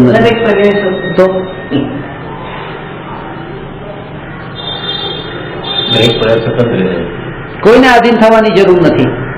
એટલે એ વાતને અંદરમાં તમે એવી દ્રઢ પ્રતીતિમાં લાવો કે આ ભાઈ હશે તો મારું મરણ સુધરશે, કે આ ભાઈ હશે તો મારું મરણ બગડશે, એમ નથી. કારણ કે સંયોગ માત્ર છે, એ મારા મરણને સુધારતો પણ નથી ને મરણને બગાડતો પણ નથી. જો હું આ જીવ તરફ મારા ઉપયોગને જોડું, જો હું આ જીવ તરફ મારા ઉપયોગને જોડું તો મારું મરણ બગડે છે, અને આ જીવ તરફ મારા ઉપયોગને જોડું તો મારું મરણ બગડે જ છે, સુધરતું નથી. કારણ કે બંનેમાં ઉપયોગ વિચાર પોતાનામાંથી નીકળીને પર તરફ ગયો, અહિત જ થયું. એકમાં દ્વેષથી, એકમાં રાગથી. વિતરાગ ભાવ ન રહ્યો, ને વિતરાગ ભાવ પૂર્વક દેહને છોડવાનું નામ સમાધિ મરણ છે.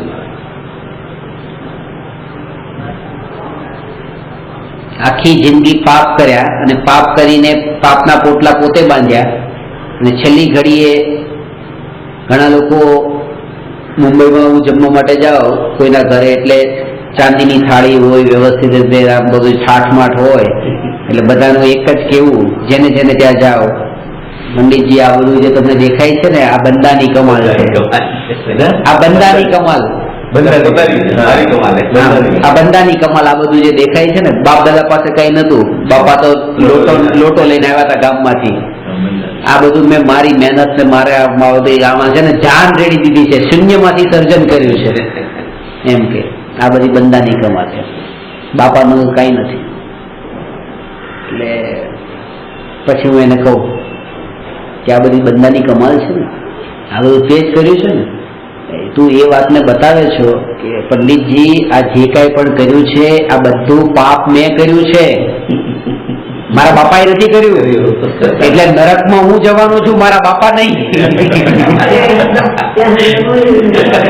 કારણ કે બાપા એ કર્યું તો બાપા જાત, પણ બાપા તો સંતોષી હતા, ગામમાં રહેતા હતા અને સંતોષથી જીવન જીવતા હતા, અને તું આવો અસંતોષી પાક્યો કે ગામમાંથી લોટો લઈને આવ્યો ને અહીંયા આટલું બધું ભેગું કર્યું.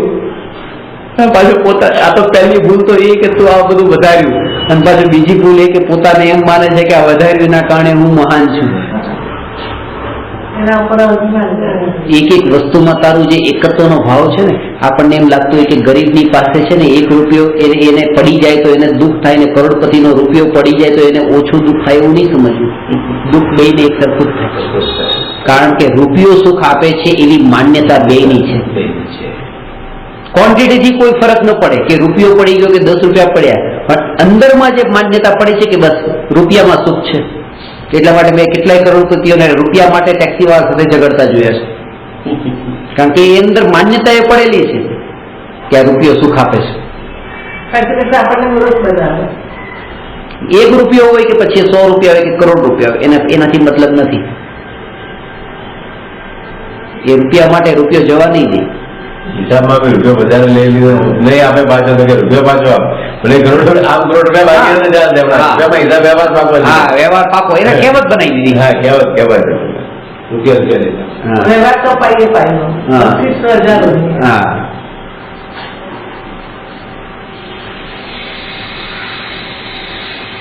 કરોડપતિઓની તો હાલત એનાથી પણ વધારે ખતરનાક હોય છે ગરીબ લોકો કરતા.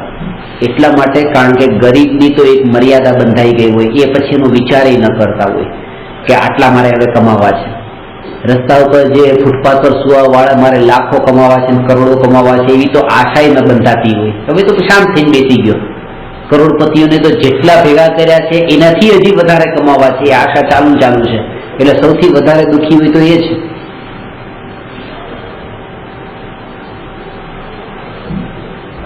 ગરીબ માણસ તો સુઈ હસ ને મજૂરમાં સવારે ઉઠી જવાનું, એટલે એને વધારે જરૂર છે સમજવાની ધર્મને, અને એ જ કારણ છે મારા મોટા ભાગના સ્ટુડન્ટ બધા કરોડપતિઓ છે, કારણ કે એને સમજવાની વધારે જરૂર છે. એ વધારે દુઃખી છે એટલે સમજવું છે, એટલે જ જાણવું છે, સંભાળવું છે બધું. એટલે તો બોલાવે એમ નથી મળતો ત્યાં, એટલે તો બોલાવે સુખી થવાનો. મહારાજ નહીં, મહારાજ સાહેબ નહીં, છે બધા કરોડપતિ વધારે દુઃખી છે. ક્યાં જાય તડપે છે, કોઈ આશ્રય મળી જાય, અહીંયા સુખ ન મળ્યું, અહીંયા ન મળ્યું, અહીંયા ન મળ્યું, ઘરમાં ન મળ્યું, પત્નીમાં ન મળ્યું, વેપારમાં ન મળ્યું, અમેરિકા ફરવા ગયા ત્યાં ન મળ્યું, ક્યાંય ન મળ્યું, હવે ક્યાં જાય? લાવ થોડું દાન પુણ્ય કરીએ, માન મળશે તો એનાથી કઈક શાંતિ રહે. એવાય અશાંતિ, કારણ કે પોતે 10 લાખ લખાવ્યા તો બીજો કોઈ 25 લાખ વાળો મળી ગયો તો પોતાનું નીચે આવી ગયું, ક્યાંય દુઃખ. સુખ તો ક્યાંય નહીં મળ્યું, કારણ કે દરેક જગ્યાએ ભાવોને સાથે લઈ ગયો. કસાય ભાવ તો એનો એ જ હતો ને.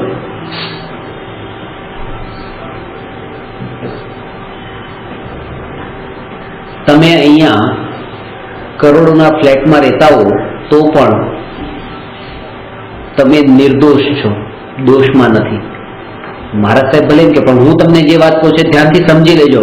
તમે નિર્દોષ ક્યારે કહેવાઓ કે કરોડોના ફ્લેટમાં અત્યારે આ આત્મા છે અને અત્યારે 8:0:0 આ દેહને છોડવાનો છે, આ ઘર છોડવાનું છે અને છોડીને એ જીવ ધારાવીની ઝૂંપડપટ્ટીના અંદર અત્યારે આ આત્માનો કોઈના ત્યાં જન્મ થવાનો છે અને આ દેહને છોડીને આત્મા એ દેહને ધારણ કરે એ સમાચાર મને મળે અને મને કંઈ પણ દુઃખ ન થાય, કોઈ આકુળતા ન થાય, કંઈ બેચેની ન થાય, કંઈ નીચાપણાનો અનુભવ ન થાય અને સહજ ક્ષમતા ભાવે ખાલી એક મારા ઘરના એક રૂમમાંથી બીજા રૂમમાં જેમ હું ગયો એવી રીતે એક રૂમમાંથી બીજા રૂમમાં ગયો એવો મને અહેસાસ થતો હોય તો અહીંયા કરોડો રૂપિયાના ફ્લેટમાં પરિગ્રહમાં રહેતા હોવા છતાં પણ તમે નિર્દોષ છો.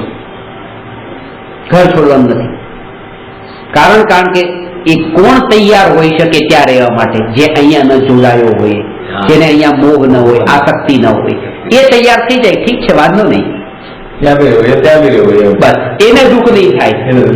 એટલા માટે એનું ત્યાં રહેવું એનું જો સહજ થઈ જતું હોય એને વાંધો ન હોય એ તો આજથી 10 વર્ષ પછી જો એ દેહને છોડીને ત્યાં રહેવા માટે તૈયાર હોય તો અત્યારે 10 વર્ષ પણ રહેશે તો એને વાંધો નથી. અને એ સ્થિતિ જ્ઞાનીઓની હોય છે. સમ્યક દ્રષ્ટિના ભોગ નિર્જરાના હેતુ કેમ છે? આના કારણે. કારણ કે દેહ છોડ્યા પછી એ ક્યાંય પણ જન્મ લે, રાજામાંથી એ નરકમાં પણ જાય તો પણ એના માટેની તૈયારી છે.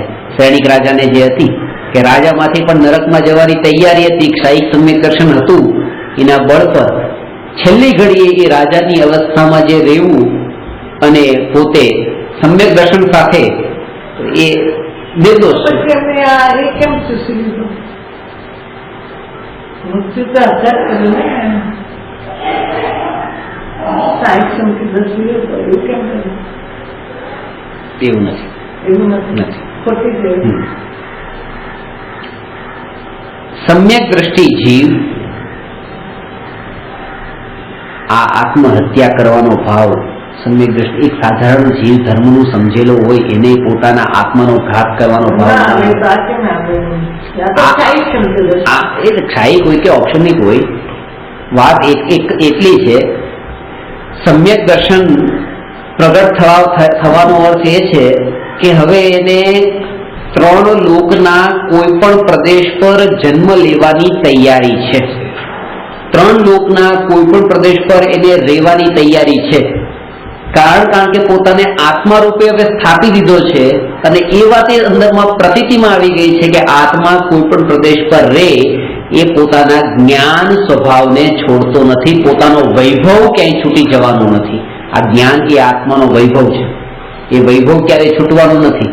એવી જેને દ્રઢ પ્રતીતિ હોય એને વાંધો નહીં આવે. એ પોતે અંદરમાં દ્રઢ પ્રતીતિ, એ દ્રઢ પ્રતીતિ આપણને છે કે પોતે ઓફિસની ખુરશી પર બેઠા હોઈએ ત્યારે પણ આપણે પોતાને કરોડપતિ શેઠ માનીએ છીએ અને જ્યારે ઘરમાં આવીએ ત્યારે પણ કરોડપતિ શેઠ, અને રસ્તા પર ચાલતા વખતે પણ કરોડપતિ શેઠ, અહીંયા સુધી કે ટોયલેટમાં પણ બેઠા હોય ત્યારે હું કરોડપતિ શેઠ છું. એ પ્રતીતિ અંદરમાં છે. એ કોઈ પણ ક્ષેત્રમાં હોય, જ્ઞાનીની એવી પ્રતીતિ હોય, કોઈ પણ ક્ષેત્રમાં હોય, મારો વૈભવ જે છે મારી પાસે છે, હું જ્ઞાન સ્વભાવી આત્મા છું.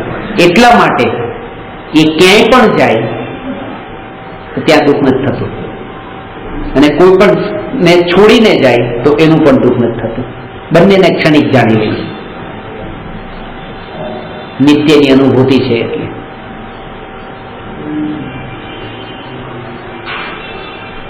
એટલે સમય એટલે કેટલો ટાઈમ? 1 સેકન્ડમાં તો કેટલાય સમય હોય ગણીને. અહીંયા તમે થઈ ગયા આપણો પડકાર હતા હારી 18 વાર તો જન્મ મરેલો આપણો પડકાર નિગોદના જીવને હારી 18 વાર. એટલે આ વ્યવસ્થા એવી છે, મેં એક બુકમાં લખ્યું છે કે એક બાજુ મરણનું દુઃખ હોય તો બીજી બાજુ જન્મનો આનંદ હોય. છે, બરાબર છે. એક બાજુ અહીંયા મરણના દુઃખમાં રડતા હોય, અહીંયા જેનું મરણ થયું છે મોટા ભાગે મોટી ઉંમરનાનું મરણ થયું એટલે રડવા વાળો દીકરો હોય, એટલે એક અહીંયા જેનું મરણ થયું તો એનો દીકરો રડે, દીકરા દીકરી, અને ત્યાં જન્મ થયો તો માતા બાપો છે, બાપો છે. બાપો. અને ખાસ ગજબની વાત તો એ છે, કોઈ એમ કે ને કે અહીંયા ત્યાં તો 9 મહિના પછી જન્મ લેશે, તો એ ટાઈમે ક્યાં થયું? પણ આ તો એ જ ટાઈમે, કારણ કે અહીંયા દેહને છોડ્યો અને ત્યાં માતા પિતા ભોગ ભોગવે છે, કારણ કે ગર્ભમાં તો આત્મા ત્યારે જ આવી જાય છે, એટલે અહીંયા દુઃખને ભોગવે છે દીકરો, ત્યાં માતા પિતા સુખને ભોગવે છે ત્યાં ગર્ભમાં. એટલે એક જગ્યાએ મરણનું દુઃખ છે તો ત્યાં બીજા જન્મનો આનંદ છે. ખરો જન્મ એનો એ થઈ ગયો ગર્ભમાં આવ્યો ત્યારે, એક પળમાં ક્યાં ને ક્યાંય. ગુરુદેવ કહેતા મુંબઈમાં પ્રવચન માટે આવ્યા હતા ને દરિયાની બાજુ, કે જે લોકો દરિયાની બાજુમાં રહે છે અને દરિયા દિલ થતા નથી એ લોકો મરીને મધદરિયે માછલું બને છે.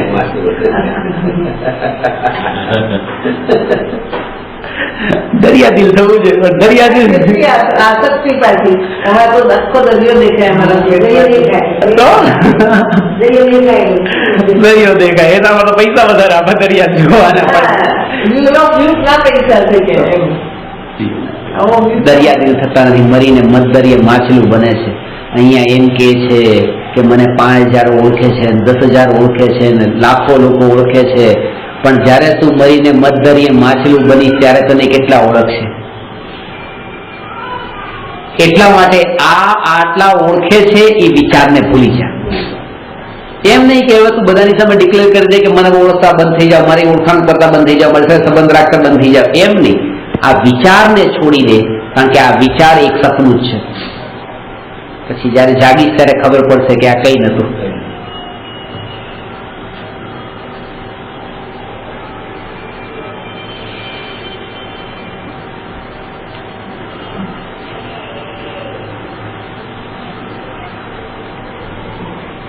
આ સંસ્કાર દ્રઢ કરવા જોઈએ. તો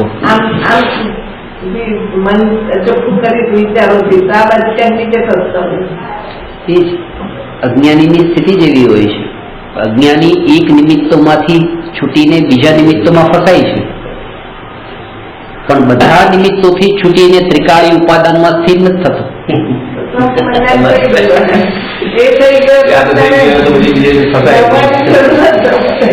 બધું ઓટોમેટિક બનાવી દે. આ ખોટા સંસ્કાર ભૂતતા કેટલો થાય.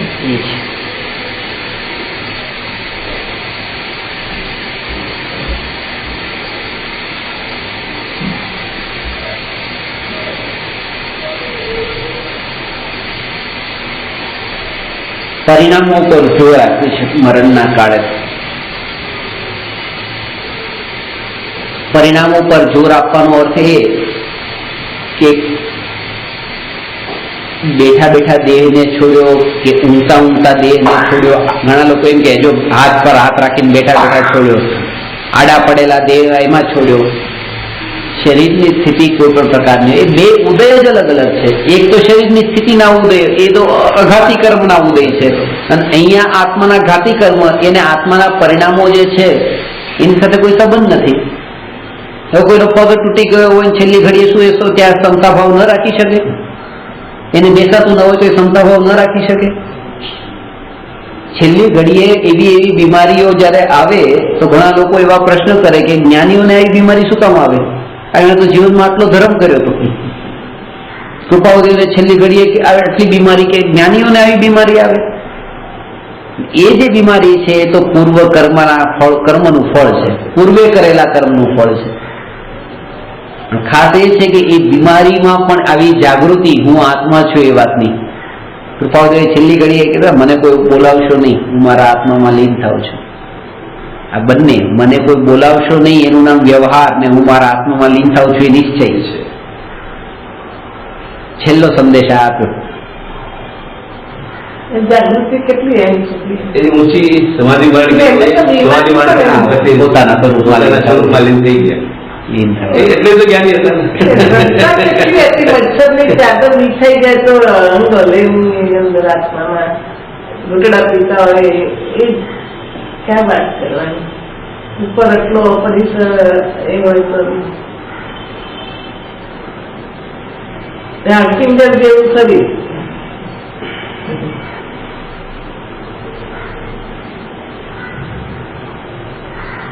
દેહમાં છું એવો જ્યાં સુધી વિચાર રહે છે ત્યાં સુધી જ દેહ છૂટવાનો વિચાર રહે છે. જીવનના કાળ દરમિયાન એવા વિચારથી શ્રદ્ધા દ્રઢ કરવું કે દેહમાં નથી, જ્ઞાન સ્વભાવી આપવા હું પોતાના સ્વભાવમાં છું, જ્ઞાન સ્વભાવમાં છું, દેહમાં નથી. દેહમાં જયારે અત્યારે જ નથી તો દેહ પછી છોડવાનો છું એનો વિકલ્પ નથી. આ બહુ સરસ. આ જાગૃતિ એવી રહી કે હું દેહમાં છું જ નહીં, હું મારા જ્ઞાન સ્વભાવી આત્મામાં જ છું, હું પોતે પોતાનામાં જ છું, પોતાનામાં જ છું. પોતાના અસંખ્ય પ્રદેશોને છોડીને પરદ્રવ્યના પ્રદેશોમાં આજ સુધી ગયો જ નથી. આપણે શું કરતા હોઈએ છીએ કે જે ભ્રમ આપણો જે છે એ ભ્રમની માન્યતાને હજુ પણ વિચારીને દ્રઢ કરતા હોઈએ છીએ, પુષ્ટ કરીએ. એ ભ્રમ છે કે આ પત્ની મારી છે, આ છોકરા મારા છે, તો છેલ્લી ઘડી એ જ વિચાર કરીએ છીએ આ બસ આ પત્નીને હું છોડી દઉં છું, હવે આ પત્નીને છોડી દઉં છું. પણ એ ભ્રમ હતો કે આ પત્ની મારી છે, કે આ છોકરા મારા છે, કે આ ઘર મારું છે, આ શરીર મારું છે. જે ભ્રમ હતો એ ભ્રમમાંથી બહાર આવવાનું કે હું બસ પોતે પોતાનામાં છું. હું પોતે પોતાનામાં છું ત્યાં આ વિચાર પણ નહીં આવે. હું પોતે પોતાનામાં છું, અત્યારે અહીંયા બેઠેલો છું, આ બેઠેલો છું એવો વિચાર પણ નહીં આવે. જ્ઞાનીને બેઠેલો છું કે ઊભો છું કે સૂતેલો છું નહીં, કારણ કે આ બધી શરીરની અવસ્થાઓ છે. અને શરીરની અવસ્થા છે, શરીરની અવસ્થા છે એવી જેને જ્યાં દ્રષ્ટિ રહી છે એને જ આવો વિચાર આવે કે હું બેઠો છું, હું ઊભો થયો. ગોળ ક્યારે બેઠેલો ને ગોળ ક્યારે ઉભેલો હોતો નથી. ગોળ તો બસ ગોળ મીઠાશ વાળો છે, એમ બસ હું પણ મીઠાશ, આ જ્ઞાન સ્વભાવી બસ એટલું જ. જયારે દ્રષ્ટિ શરીર ઉપર જાય ત્યારે એ વિચાર આવે. જ્ઞાની માત્ર એટલું જ જોવે છે, જેમ અહીંયા ગોળના 5 ટુકડા પડ્યા હોય અને એક સરખા મીઠાશ વાળા હોય, બસ એવી રીતે જ છે કે આ 5 આત્મા અહીંયા છે, બેઠા છે ને ઊભા છે ને પલોઠી વાળી બેઠા છે ને સીધા બેઠા છે ને ખુરશી પર બેઠા છે, નીચે બેઠા છે ને કોઈ વિકલ્પ નહીં. બસ આ જ્ઞાન સ્વભાવી આત્મા છે. અને એ જ્ઞાન સ્વભાવી આત્માનો આ પૂતગલો સાથે, આ વસ્તુઓ સાથે કોઈ સંબંધ નથી. એવી દ્રઢ પ્રતીતિપૂર્વક એના જ્ઞાતા દ્રષ્ટા છે. એટલા માટે એ આત્માને કોઈ સંયોગોથી નાના કે મોટા જોવાનો વિકલ્પ પણ રહેતો નથી, કારણ કે સંયોગોથી જુદા જોયા છે. પોતાનું જ્ઞાન સ્વભાવ ચોક્કસ માને તો પછી કોઈ પરવા જ નથી રહેતી. એની પણ ના રહી કે બેઠો તો પૂછો તો પછી આગળ વાત જ ક્યાં. ત્યારે શરીર ઉપરથી દ્રષ્ટિ હતી, આ શરીરની પહેલા મહિમા ટળી, કારણ કે જયારે આત્મા વિનાનું શરીર,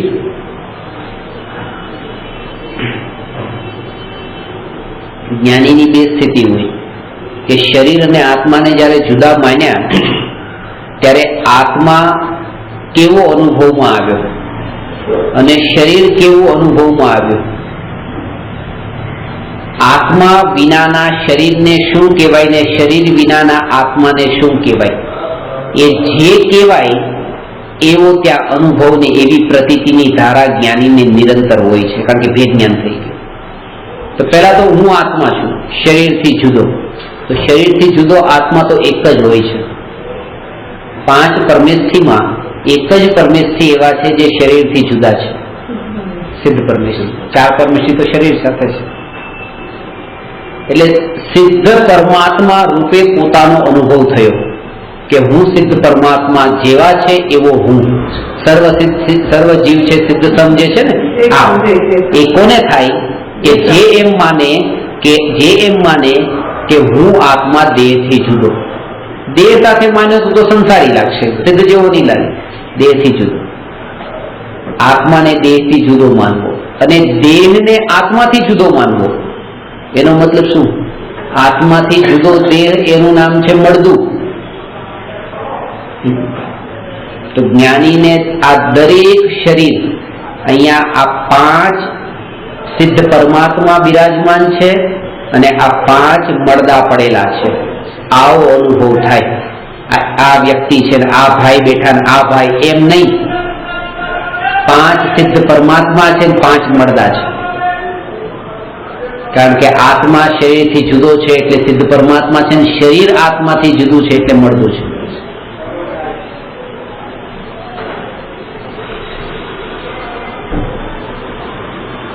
અર્થી મળદું છે. અર્થી શબ્દ એટલા માટે જ પડ્યો છે. અર્થી આપણે ને અર્થી કાઢી કે અર્થી, એમની અર્થી નીકળી હતી. આ શરીર એક રથ છે, જેમ રથ હોય એમાં પણ એક રથ છે, રથ ચાલવા વાળો રથ છે, ને રથી જેના કારણે ચાલે છે એ આત્મા છે. આ રથ જેના કારણે ચાલે છે એનું નામ રથી. અત્યારે આત્મા નીકળી જાય તો આ રથ બંધ પડી જાય. તો રથ જેના કારણે ચાલે છે એનું નામ છે આત્મા, એને કીધો છે રથી. અને રથી જેમાં નથી એ અરથી. રથી વિનાનું શરીર અરથી, એટલે એમ કહેવાય કે અર્થી. અર્થી આ શરીર પછી મળતું થાય ત્યારે અર્થી કહેવાય, રથી વિનાનું.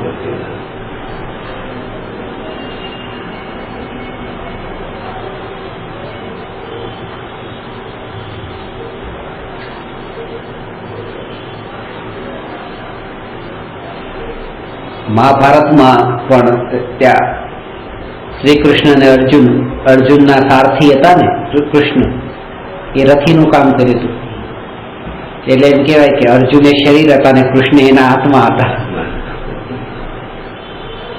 અને એનો અર્થ પણ એ રીતે છે કે એમાં કે જ્યાં પણ એમ કહે છે ને શ્રી કૃષ્ણ કે તું મારું ધ્યાન કર, તું મારું ધ્યાન કર, જ્યાં પણ એમ કીધું શ્રી કૃષ્ણએ કે તું મારું ધ્યાન કર, ત્યાં આપણે બધી જગ્યાએ જો આત્મા શબ્દ લગાડી દઈએ તો બસ, તો પછી એક સાચું છે, પછી કઈ ખોટું નથી. કારણ કે પછી આત્માનું ધ્યાન કરજે, તું મારી શરણમાં આવી જાય, તું આત્માની શરણમાં આવી જાય, બધે મારી જગ્યાએ આત્મા લગાવવાનું છે.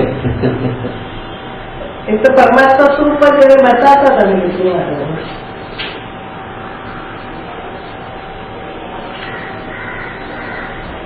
મારી જગ્યાએ આત્મા, મારી શરણે આવી જાય, આત્માની શરણે આવી જાય, આત્માની શરણે આવી જાય તો તારા કલ્યાણ એમ.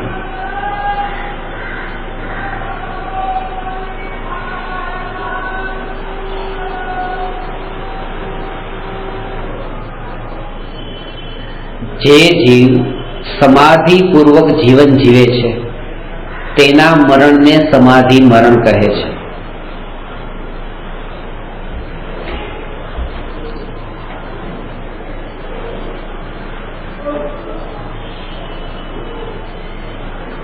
સમાધિપૂર્વક જીવન જીવે પણ એને સમાધિની ખબર નથી હોતી કે સમાધિ કોને કેવી. સાચી વાત. સમાધિનો મતલબ કે સમાધિમાં શું હોય કે રોજ પછી 2 કલાક એવી રીતે એક જગ્યા પર બેસી જવાનું, એનું નામ સમાધિ? એનું નામ સમાધિ નથી. સમાધિ 24 કલાક હોય, 24 કલાકની સમાધિ હોય, નિરંતર સમાધિ હોય. સમાધિનો અર્થ જ એ કે કશાયની પરંપરા લાંબી ન ચાલે. કશાય તો થાય, જ્ઞાનીને પણ કશાય હોય, પણ અનંતાનુબંધી કશાય ન હોય. મને તમારા પર ક્રોધ આવે પણ તમારા કારણે પછી તમારા સંપર્કમાં જે પણ હોય એના ઉપર પણ ક્રોધ આવી જાય છે. અત્યારે એવો ક્રોધ આવતો પછી બંધ થઈ જાય, એનું નામ છે સમતા. હજી પૂરી સમતા નથી આવી, પણ એકના કારણે બીજા પર, બીજાના કારણે ત્રીજા પર. એવું જ થાય. તમારામાં રાગ હોય તો તમારા ઘરમાં રાગ થઈ જાય, તમારામાં દ્વેષ થાય, તમારી ગાડી જોઉં તો મને દ્વેષ થાય, તમારા છોકરાને જોઉં તો દ્વેષ થાય, તમારા સગાવાળાને જોઉં તો દ્વેષ થાય. એમ આવું થાય, એ હોય જ નહીં. એ વ્યક્તિ ન હોય પણ એ કોઈ બીજું જ હોય. જે વ્યક્તિને આપણે શત્રુ માનીએ છીએ રસ્તા પર છે જ નહીં, પણ એનો છોકરો છે, ગુસ્સો આવી ગયો છે, આ ઇન્ટરલિંક વાળો કસાય કહેવાય. એને જન્મતાનું મંદિર. એ કોમની વચ્ચે જે ઝઘડા હોય એવું જન્મતાનું મંદિર થઈ ગયું ને ભાઈ કે આ કોમનો જે માણસ હોય બસ એને ગમે તે રીતે પછી લાગ આવે તો ભેરવાડમાં હોય તો ત્યાં સુધી એને અનંતાનું કસાઈ ચાલ્યા કરે. કેવું એ ભેરવાડે ત્યારે ટેક્સીમાં બેઠા છીએ ને ખાલી ટેક્સી વાળાએ 2 રૂપિયા વધારે લઈ લીધા, જોયું એની દાઢી લાંબી લાંબી હતી ને અલ્લાહનો એવો ફોટો મૂકેલો હતો. બસ આ મુસલમાન આવા જ હોય. આખી દુનિયામાં જેટલા મુસલમાન રહે છે બધા મુસલમાન પ્રત્યે દ્વેષ કરીને હા સત્ય. અત્યારે આ ખાલી 2 રૂપિયા માટે બધા મુસલમાન પ્રત્યેનો દ્વેષ. મુસલમાન તો આવા જ. એમને દયા મુસલમાન વ્યક્તિને દયા હા આવી રીતે આ બધા કશાયો એક પળ માટે આપણને ત્યાં શાંતિ આપણને આપી દે કે 2 રૂપિયા આપણા હાથમાં આવી ગયા તો એક પળ માટે શાંતિ લાગી ગઈ, પણ એનો આપણે વિચાર નથી કરતા કે આ શાંતિ ને આ અશાંતિ એ બંને જ મને આગળ જઈને કેટલી દુઃખી કરવાની છે. કારણ કે હું બેહોશ છું, અત્યારે જાગૃત નથી. શાસ્ત્રમાં જાગૃતિ ઉપર બહુ જે જાગૃત છે એનું નામ સમાધિ. સમાધિનો મતલબ જ જાગૃતિ. અને જાગૃતિ જેને છે ને પછી વાંધો નથી આવતો. જે જાગે છે એને ખબર છે કે આ સવાર છે, આ બપોર છે, આ સાંજ છે, એને બધી ખબર છે. જે જાગૃત છે એને ખબર છે કે આ ક્ષણિક છે, આ નિત્ય છે. જે જાગૃત છે પછી એને ક્ષણિકનું ક્ષણિકપણું દેખાય તો દુઃખ ન થાય. ક્ષણિકનું ક્ષણિકપણું દેખાય તો દુઃખ ન થાય. આ પ્રતીતિ સંસ્કાર જ્યારે અત્યારે કાચા હોઈએ ત્યારે આમ જ થવાનું હોય કે તમારે ક્યારેક ક્યારેક તમે એવી રીતે તમે સાધના કરતા હો ત્યારે પણ તમે મારો ઠોકર ખાઈ દેશો, ત્યારે પણ તમને પાછા કસાઈ થઈ જાય. તમે સાંભળો છો, એનો વિચાર પણ કરો છો તોય કસાઈ થઈ જાય છે. ઘણી કોશિશ કરીએ છીએ તોય કે રેવાતું નથી, તોય આસક્તિ થઈ જાય, તોય જોડાણ થઈ જાય છે. અહીંયા એ કહે છે તોય તમારે ગભરાવાનું નહીં. અત્યારે આવું થાય, ગભરાવું નહીં.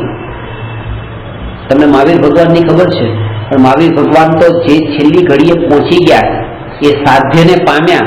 તમે એ મહાવીર ભગવાનને ઓળખો છો, પણ જ્યારથી એમને સાધનાની શરૂઆત કરી હતી એ મહાવીર ભગવાનની તો મૂર્તિ કે ફોટા કે ચિત્ર કે ક્યાંય પણ તમે જોયું પણ નથી. અને એ જો તમે જોવો તો તમને એ જ દેખાશે કે આ તમારી જે સ્થિતિ છે એવી જ એમની સ્થિતિ હતી. ક્યારેક કોઈ અપેક્ષાએ વિચાર કરો તો તમારા કરતાં પણ ખરાબ સ્થિતિ એમની હતી, કારણ કે તમે હજી માંસ તો ખાતા નથી. એ તો મોઢામાં માંસ પણ હતું, સિંહની પર્યાયમાં હતા, અને એ સ્થિતિમાં એમને આ સમજણ આવી. એટલે ગભરાવાનું નહીં, અભ્યાસ કરવાનો. બસ મારે કસાઈથી છૂટવું છે તો પુરુષાર્થ કરવું. જે કંઈ પણ સંયોગોમાં બસ હું જાગૃતિ રાખું. વિસ્મૃતિ થઈ ગઈ. જો 12 વાગે ઘરેથી નીકળ્યા, 12 ને 5 સુધી જાગૃતિ રહી, ટેક્સીમાં બેઠા છીએ, 12 ને 5 થી 12 ને 10 સુધીમાં પછી વિસ્મૃતિ થઈ ગઈ કે બીજા વિચારોમાં, વેપારના અને કોઈ દુકાનદારીના ક્યાંય ને એવા વિચારોમાં જતા રહ્યા. 12 પાછી જાગૃતિ થઈ કે અરે હું તો આત્મા છું, આ બધું તો ક્ષણિક છે, હું નિત્ય છું, જ્ઞાન સ્વભાવી છું. એ સમયે આજે 12 ને 5 થી 12:15 ની વચ્ચે જે 10 મિનિટ જે વિસ્મૃતિ થઈ એને હવે ભૂલી જાઓ. એનો ખેદ કરવા નહીં બેસવાનું કે આજે 10 મિનિટ મારો વિચાર ક્યાં ગયો, એનો ખેદ કરવા નહીં બેસો. કારણ કે એનો ખેદ કરવામાં પાછો વર્તમાનની જે જાગૃતિ છે એ ગુમાવો છો. વર્તમાનમાં કરવાનું જે કામ છે કામ નથી થતું, એ કામ પાછું એ છે એ પણ વીતી ગઈ. પાછા સંસ્કાર જ દ્રઢ કરવાના છે. એટલે ક્યારેય પણ જો 10 મિનિટને પાછી યાદ કરી તો પાછા ભૂતકાળને વાગોળવા.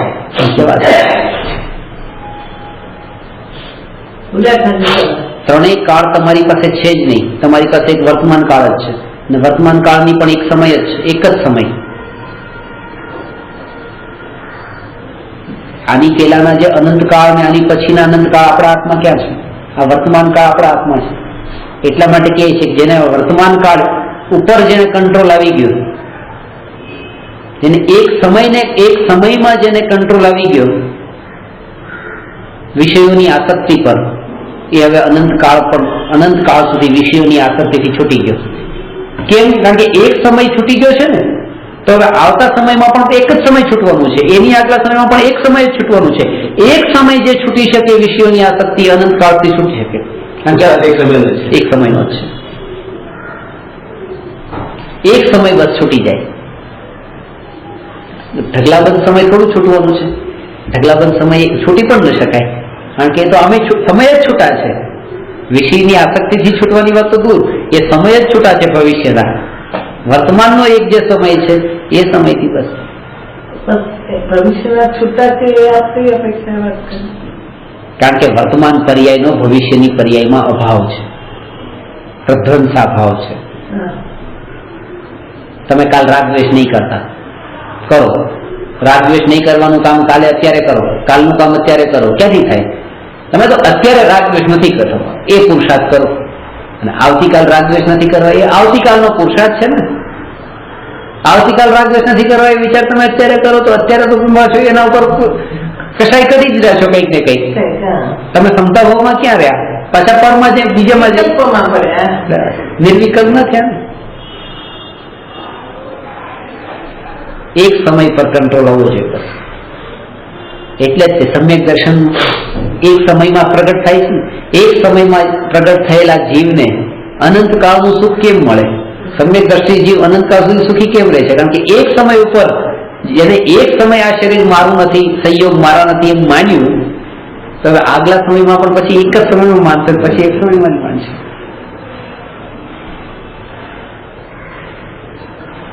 એટલે જ અનુભૂતિ એક સમયની જ થાય છે. અનુભૂતિ દરેક સમયની એ જાગૃતિ. પહેલી વાત તો એ સમાધિ કોને કહેવાય? દરેક સમયની જાગૃતિ કે હું આત્મા છું. અને જો ક્યારેક એની વિસ્મૃતિ થાય તો વિસ્મૃતિને વાગોળવી નહીં, એ પણ પાછી એક જાગૃતિ. બહુ વાગોળવી. મોટા ભાગે તો આવી ભૂલને વાગોળવા વાળા ઓછા હોય છે કે અરે મને આ કશાય થઈ ગયો, મને આ દ્વેષ થઈ ગયો. કોઈને પડી જ નથી, થયો તો થયો. ને એટલા માટે વારંવાર થાય છે, કારણ કે ઉપાદેય માન્યો છે ને, કરવા જેવો હતો, કરવો જ જોઈએ. ન કરીએ તો કામ કેમ કરે? ઉપાદેય માનીએ છે ક્રોધને. ક્રોધ કરવો એ એટલો ખતરનાક નથી જેટલો ક્રોધને ઉપાદેય માનવો. કારણ કે ક્રોધ તો ચારિત્ર મોહનો ઉદય છે, અને ક્રોધને ઉપાદેય માનવો એ દર્શન મોહનો ઉદય છે. કરવા જેવો છે ક્યારે ભૂલથી એટલું તો નહીં માન. આવી જાય તો ઠીક, પણ કરવા જેવો છે એના વગર ન ચાલે.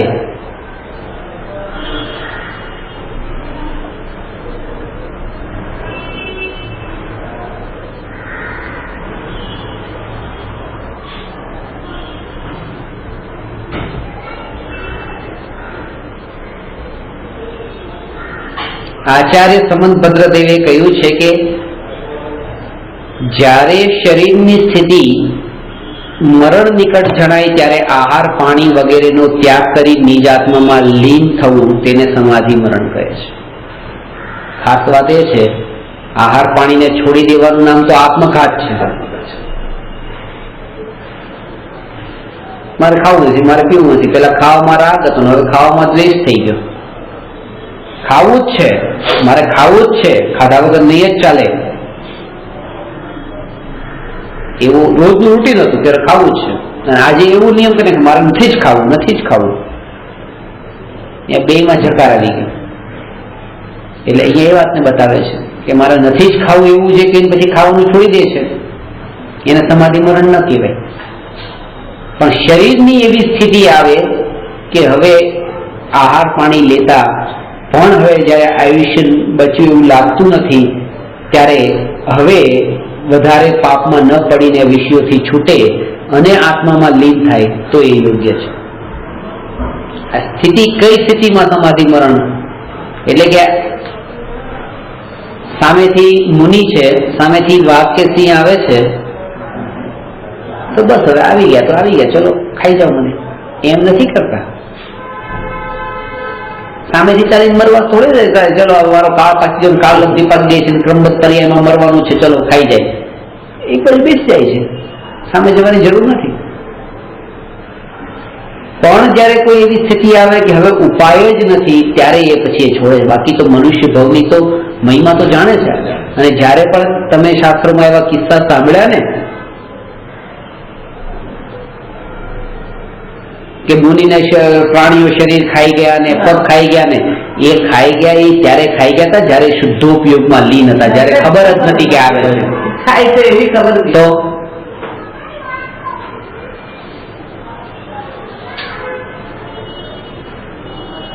એ સ્થિતિ આવે તો વાંધો નથી. આનંદના ગુરડા પીતા હોય એમને ક્યાં ખ્યાલ આવે છે કે હું મને ખાઈ હવે અત્યારે તમારા પર મકોડો બેઠો છે, તમે મકોડાને ઉડાડતા જ નથી, અને વારંવાર તમારો ઉપયોગ ક્યાં જતો હોય કે અહીંયા તમે એક બાજુ એને મૂક્યો.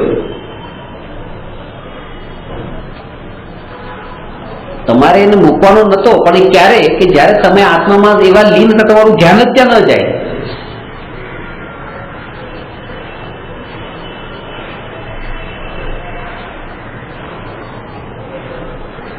એ ઓટોમેટિક અવસ્થા હતી, એ તો નેચરલ અવસ્થા હતી.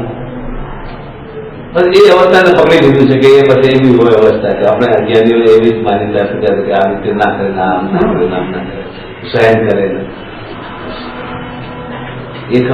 નથી ખંજાવાનું, નથી જ ખંજાવાનું. બસ થાય છે પીડા, પીડા થાય છે, જોઈએ રાખો, જોઈએ રાખો, હમણાં જતું રહેશે, હમણાં જતું રહેશે, નથી ખંજોળો, નથી ખંજોળવાનું. આ પોતાને વિકલ્પમાં જે કર્મ બાંધે છે ને, આમ ખંજોળવાથી એટલા નથી બાંધતા. જકાળ થઈ ગયો, ત્યાં પણ ઉપયોગ એમાં જોડાઈને રહી ગયો, ત્યાં પણ એને સાધના બરાબર નથી. ન્યાયકનો આશ્રય હોય ને ઉપયોગ ત્યાં ન જાય, અથવા ન્યાયકના આશ્રયની ન્યાયક છું એ જાગૃતિ પૂર્વક ત્યાં મારો ખંજવાળી પણ નાખે. જ્ઞાની એવું કરે.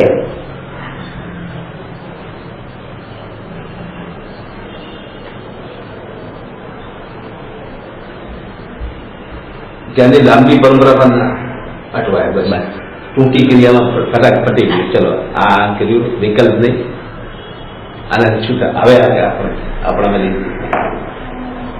નહીં તો ઉલટું વધારે બંધાવા જેવું થાય ને. તો કલાક 2 કલાક સુધી ત્યાં હોય ત્યાં સુધી બસ આ એમ છે, આ એમ છે, દિમાગ ત્યાં ચાલે, ઉપયોગ ત્યાં જ આવે પાછળ ફરી કરાવી.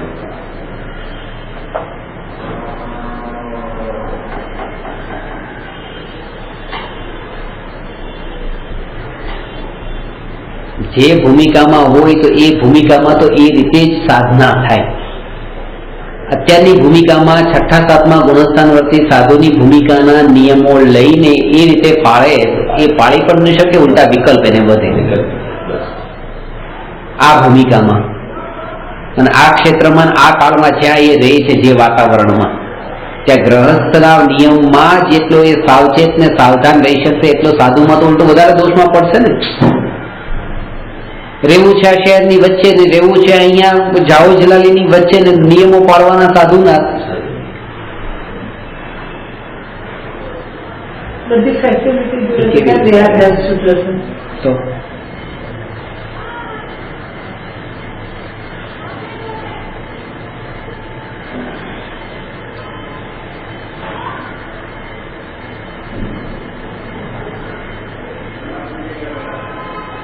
એક ભાઈ મને કીધું મારે તમને મળવા માટે આવવું છે, કેટલા વાગે આવું? 3 વાગે આવું છું. તો કે હું તમને પછી ફોન કરીશ, 3 વાગે આવું કે નહીં? મેં કેમ? તો કે હું પૈસા નથી રાખતો, મારી પાસે પૈસા નથી રાખતો, મેં મારા બધા પૈસા છોડી દીધા, એક ભાઈને આપી દીધા. મેં મારી પાસે નથી રાખતો, એક ભાઈને આપી દીધા. હવે 3 વાગે એ ભાઈને ટાઈમ છે કે નહીં પાછો? કારણ કે આવતી વખતે ટેક્સીના હાથે પૈસા તો જોઈએ ને. હું તો પૈસા રાખતો નથી, હું મુક્ત થઈ ગયો છું. એટલે પછી 3 વાગે પાછો એને બીજો ફોન આવ્યો કે ભાઈને ફાવતું હતું, જેને પૈસા આપ્યા હતા એના ને બીજા એક ભાઈ એમની સાથે આવ્યા. એટલે પછી મને કે જો આટલો તો છૂટ્યો, હવે ક્યાં મારે અટકું છું, ક્યાં બતાવો? મેં કહું પહેલા જ તમે અટકી ગયા, તમે એમ માનો છો કે તમે છૂટ્યા છો, તમે ડબલ બંધાયા છો.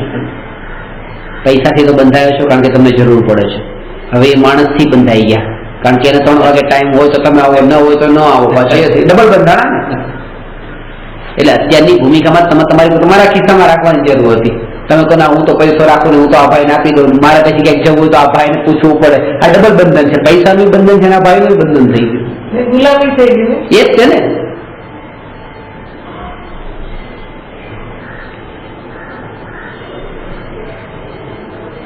પોતે તો એક મારા સાહેબ મને પૈસા આપવા હતા, મારા સાહેબ મને આપવાના હતા, પોતે તો હાથ લગાડે નહીં. અને પેલો જે હોય પેલા પથ્થરમાં કામ ઓફિસમાં કામ કરવાવાળો છે એ અડધો કલાક પોણો કલાક સુધી આવ્યો જ નહીં અને પૈસા ત્યાં પડ્યા કબાટમાં પડ્યા છે, પોતે કાઢીને આપવાનો નથી, કબાટ ખુલ્લો છે અને હું લઉં નહીં. પૈસાનો વ્યવહાર કરવો છે પણ હાથ નથી લગાવવો. આ તો ડબલ બંધન છે, પૈસાનું બંધન છે, પેલા ભાઈનું તો બંધન છે, ક્યારે આવે ક્યારે આવે ક્યારે આવે. અને વિકલ્પ કેટલા વિકલ્પો એ આવ્યા પછી એના ઉપર કેટલો ગુસ્સો કર્યો કે આટલો મોડો આવ્યો હતું કે આમાં રાહ જોઈએ છે તારા હવે આમ નથી.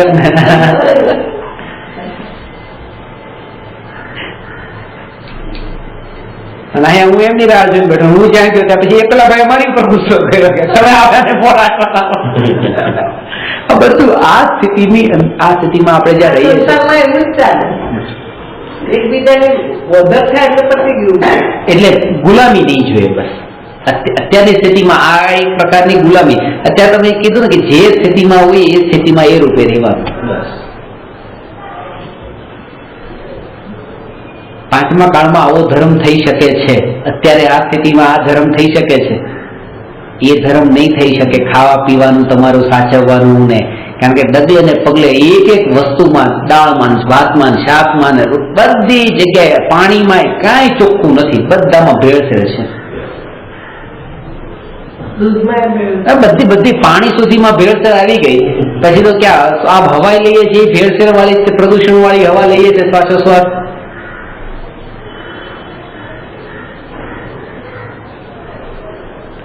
પ્રતીતિ થઈ શકે છે એમાં કોઈ ભેળસેળ ન હોય એવું બની શકે. હા, એ કોઈ પણ સ્થાન હોય, જંગલ કે ઘર કે મહેલ કે શ્રદ્ધા થઈ શકે છે. જે સૌથી સહેલું કાર્ય છે એ જીવને કરવું ગમતું નથી, કારણ કે એમાં કરવાનું કઈ નથી.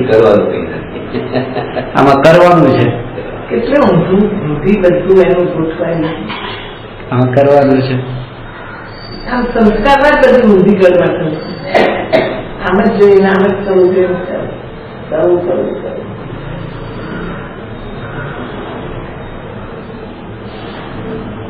મોટા ભાગના મારા વિદ્યાર્થીઓ નોટબુક ને પેન ને કંઈક ને કંઈક લઈને આમ બેસીને લખે ક્લાસમાં.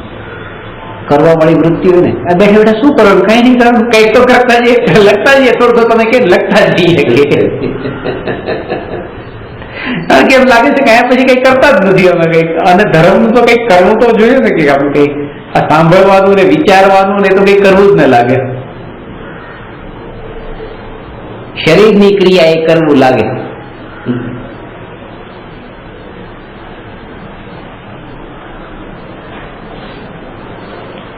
એટલે દેહને આમનામ વેડફી નથી નાખવાનું. સમાધિ મરણનો મતલબ એમ નથી કે દેહ તો, કારણ કે આ દેહ મફતમાં નથી મળ્યો. તો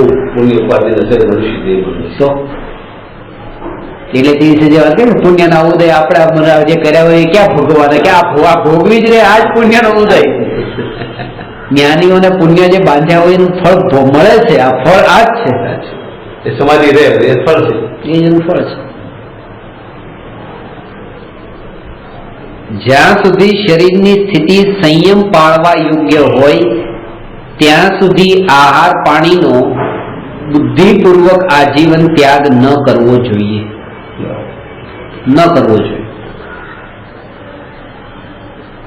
આ તો બસ આજથી ખાવા પીવાનું છોડી દે, ખાવાનું છોડી દે. આ 3 વર્ષ 2 વર્ષ 2009ની સાલની વાત છે. એક માસ હતી જે 53 ઉપવાસ કર્યા. એમના સંઘમાં કઈક રેકોર્ડ હતો, એક માસ હતી જેનો 51 ઉપવાસ, અને એમણે કે એની આગળ જવું છે જો 53 ઉપવાસ કર્યા. 53 ઉપવાસ કર્યા પછી પારણું કર્યું, 3 દિવસમાં દેહ છૂટી ગયો. મનુષ્ય બહુ એને એમ માને કે બહુ છેલ્લી ઘડીએ તપસ્યા કરી દેહ છોડ્યો ને, ભવ સુધરી ગયો. ભવ શું સુધર્યો? કરવા જેવું કામ જે હતું એ જ રહી ગયું. એમાં હરીફાઈ ચાલુ થઈ ગઈ ધર્મના ક્ષેત્રમાં. કોમ્પિટિશનમાં જ રહી ગયો. રિયલ ભોગવવાનું તો ભોગવી લીધું. ભણવામાં બી જો એક આગળ વધી જાય તો એ કેમ આગળ વધી ગયું, અંદર એ બી ઈચ્છા ચાલે, એમાં બી છુપાવે, એમાં બી આપે નહીં, બધું ચાલ્યા કરે. ધર્મનું ભણતા ક્લાસમાં 100 વિદ્યાર્થીઓ કે 50 વિદ્યાર્થીઓ એમાં જે સારો જવાબ આપતો હોય તો બીજાને કોઈને એમ થાય કે જો અમે તો આવો નથી આવડતો, આને તો આવડે જ. અંદરમાં એ હોય જ. એટલે જો સમજુ ટીચર હોય ને તો તારે પરીક્ષા રાખે જ નહીં. સમજો બસ, સમજીને જાઓ. એક્ઝામ રાખે જ નહીં. આનું કરવાનું કે ટેપ કરો ને લખાણ કરો કે એવું કશું જ નહીં. સાંભળો ને સમજી 85% આવે એવું હોશિયાર છે, 84% આવે એવું હોશિયાર નથી. હોશિયાર તો એ બી છે ને, પણ લોકો માને કે નહીં 85 વાળો એનામાં જ્ઞાન છે એ વ્યક્તિ જ આવે છે ને ભણવા. કોઈમાં છોકરા વાંચતો કોઈનો સ્પષ્ટ. એટલે બરાબરી એક જીવની પર્યાયની બીજે જીવની પર્યાયની સાથે નથી કરવાની. એ સ્પર્ધા થઈ જાય એના આત્મે થોડું રહે. જ્યાં ઉપયોગ પરમાં ગયો ત્યાં સ્પર્ધા થવાની છે. જ્યાં સુધી શરીરની સ્થિતિ સંયમ પાળવા યોગ્ય હોય ત્યાં સુધી આહાર પાણીનો બુદ્ધિપૂર્વક આજીવન ત્યાગ ન કરવો જોઈએ. નિશ્ચયથી મરણ પહેલા જ સમાધિમય જીવન જીવવું જોઈએ. મરણ પહેલા આત્મામાં ઉત્પન્ન થવા વાળા વિકલ્પોથી મુક્ત થવું, તેનું નામ સમાધિમય જીવન છે. મરણ પહેલા આત્મામાં ઉત્પન્ન થવા વાળા વિકલ્પોથી મુક્ત થવું એ સમાધિમય જીવન છે. વિકલ્પ ન કરો તો સમાધિ જ છે, પણ વિકલ્પ જ ચાલ્યા કરે. એક બેનને કેન્સર થયું, મારા સ્ટુડન્ટ છે, મને કે કેન્સર થયું હતું. મેં એમને કીધું બહુ સારું થયું, કેન્સર થયું, બહુ સારું બહુ સારું થયું, કોંગ્રેચ્યુલેશન મેં એમને આપે. તો કેમ આવું કે સર કે બધા લોકો આવીને આમ કેટલી ખબર કાઢી ગયા, આમ કર્યું, તમામ કોંગ્રેચ્યુલેશન કે કાંઈ કેન્સર. એટલા માટે કે હાર્ટ એટેક આવી ગયો હોત ને તો ત્યાં ઢળી જાય. આ તમને 2 મહિના 3 મહિના જે આ તમારી કિમોથેરેપી ચાલશે, જીવન મળ્યું છે તો તમને ટાઈમ મળ્યો, ચાન્સ મળી ગયો 3 મહિનાનો 2 મહિનાનો. કેન્સર થયું એટલે કોંગ્રેચ્યુલેશન, હાર્ટ એટેકમાં ન આપે. પછી એ સમજ્યા કે ખરેખર વાત સાચી છે, વાત સાચી છે. જાગૃતિનો ટાઈમ રહી ગયો અને રીતસરનું પછી ભણવાનું શરૂ કર્યું. 3 મહિના થેરપી ચાલી, કેન્સર મટી ગયું, ભણવાનું બંધ થઈ ગયું. ભણવાનું બંધ થઈ ગયું. બસ ઠીક થઈ હવે ઠીક થઈ ગયા, સારું થઈ ગયું. હવે અત્યારે બધા રિપોર્ટ સારા આવે છે. મહિને એકવાર રિપોર્ટ કરાવવાનો. ત્યારે છે ને કંઈક 3 દિવસે રિપોર્ટ કરાવવાના હતા, એટલે 3 દિવસે એકવાર ક્લાસ રાખતા હતા. હવે મહિને એક રિપોર્ટ કરાવવાનો, એટલે મહિને એક ક્લાસ રાખ્યો. મેં તો તમારો તો રિપોર્ટ છે કલાકે કલાક કાઢવાનો જોઈએ. એમાં બી વેપારી વ્યક્તિ વાપરી પૈસાની ગણતરી કરેલું ગમે તે. અરે પૈસાની ગણતરી કાંઈ ને રસ નથી. પૈસા વિષયના ભોગોમાં એટલા વાપરે જ છે. બીમારીમાં વાપરે છે તો ત્યારે નથી વાપરતા. એટલી શ્રદ્ધા કેમ આવી કે ભણું રોજ? આ તો મોત સામે આવે ને ત્યારે ફલફલાને શ્રદ્ધા આવે.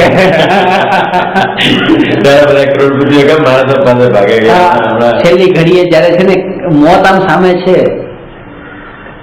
એટલા માટે જ કે બધું જ છેલ્લી ઘડીએ દીકરો દીકરી સંપત્તિ આ કરતા બસ સાધુ સંતોના ચરણોમાં આ ધર્મ ને એ બધું કેમ એને યાદ? કારણ કે આ બધું પુણ્ય બંધાયેલું છે તો પછી આવતા હું બધું મળી જશે. તો પછી આની ગણતરી કેમ કરી? મહિને એકવાર ક્લાસ એટલે કાંઈ રુચિ નથી એવી, બસ રસ નથી. તારા થઈ ગયા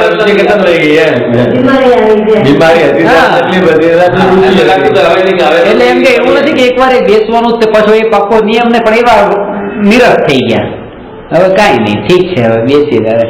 અને કારણ બતાવે હમણાં ટાઈમ મળતો નથી, હમણાં કામ પર, પહેલા તો કામ પર જવાનું નતું ને, કામ બંધ હતું, પાછું કામ ચાલુ થઈ ગયું એટલે ટાઈમ ઓછો મળે એમ બધું. ઘરગૃહસ્થીના કામ ચાલુ થઈ ગયું. હા બધું એવું બધું કામ ચાલુ થઈ ગયું.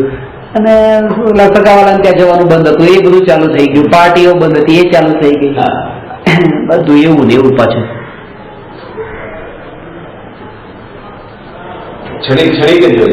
પણ મેં અત્યારે પણ એક પળ માટે મને એક ભાઈએ કીધું, મને કે જો આ પાછું ક્યારેક બીજી વાર રિપોર્ટમાં આવી જાય ને કેન્સર બી, તો પછી તમને પછી ભણાવવા માટે હવે એમ કે રોજ ભણાવો તો ભણાવો કે ન ભણાવો? મેં કોઈ રોજ નહીં, એમની પાસે એમના ઘરમાં રહીને ભણાવવાનું કેમ તોય ભણાવું, હું ના ન પાડું. કારણ કે આ બધી જીવની હું પણ આવી બધી અવસ્થાથી પસાર થઈ ચૂક્યો છું. આવું જ દરેક અજ્ઞાનીઓનું હોય છે કે બસ જ્યાં સુધી આ અનુકૂળતા મળે ત્યાં સુધી આસક્ત થઈ જાય, પ્રતિકૂળતામાં ધર્મ યાદ આવે ને આવું થાય. ભૂલ છે, પર્યાયમાં પડેલી છે. ક્યારે પલટી જાય પાછો જીવ કઈ કહેવાય નહીં. એમ નહીં કે આને એક વખત આવું કર્યું છે આને તો બીજી વાર હોય જ નહીં, એમ નહીં. એવું હોત તો પછી મારીજીની પર્યાયમાં ભગવાનની વાણી આને નથી સાંભળી, મારાને સંભળાવવું જ નથી એવું મુનિરાજ વિચાર કરે. પણ મુનિરાજે સિંહની પર્યાયમાં સંભળાવ્યું ને કે ભલે આદિનાથ ભગવાનની વાણી નથી સાંભળી, એ વખતે ભલે જે કર્યું એ કર્યું, એ પર્યાય ત્યારની હતી, આ પર્યાય નવી છે. હે જીવ તું સાંભળ. સંભળાવ્યું કે નહીં? બહુ સરસ વાત. એ જ છે. એટલે હું તમને ઘણી વખત કહેતો, તમે કહેતા હોય ને ભૂતકાળની પર્યાય આને તમારી સાથે આવું કર્યું છે ને આણે આવું કર્યું છે, હું તમને ઘણી વાર કહું છું ને એક પર્યાય અલગ હતી, જવા દો. અત્યારની પર્યાય નવી છે, એટલે આ જતી રહેવાની છે. અનંતાનું મંદિર ચાલુ થઈ ગયું. ચાલુ થઈ ગયું. ખાલી અનંતાનું મંદિર એનું નામ નથી કે મને તમારા ઉપર ગુસ્સો હોય, એનું તમારા દીકરા ઉપર ગુસ્સો કાઢો. અનંતાનું મંદિર એનું નામ છે તમે ભૂતકાળમાં મારું કઈ કર્યું હોય ને વર્તમાનમાં તમારા ઉપર ક્રોધ કરું, આ અનંતાનું મંદિર છે. કારણ કે જોડ્યું છે મેં એક ને બીજા સાથે, ચાહે પછી એક આત્માનું બીજા આત્મા સાથે હોય કે એક આત્માના વર્તમાનનો એક આત્માના ભૂતકાળ સાથે જોડાવે. બીજી વાત કે ભગવાન ભણાવે તો ભણાવે, એટલે અનુતાન જોડાયા નહીં ને. ભણાવું, ચોક્કસ ભણાવવાનું. કારણ કે એ જીવને તો ખાસ, કારણ કે હવે તેને રિયલાઇઝેશન થતું હશે. કારણ કે પહેલી વાર આ જે થયું હતું ત્યારે રિયલાઇઝ એ વધારે પાક્કો થયો કે ના, જો ખરેખર સંકોચ તો ઘણો થતો હોય કે બીજી વાર અમને કેવું કેમ કે મને ભણાવો ને આત્માની વાત સમજાવો ને, પણ તોય સંકોચ છોડીને કહે છે ને, એ ત્યારે કહેતો હોય કે જયારે એને ખરેખર પલટવું છે, એનો કાળ પાક્યો છે. અજ્ઞાનતાના કારણે આવવું હોય.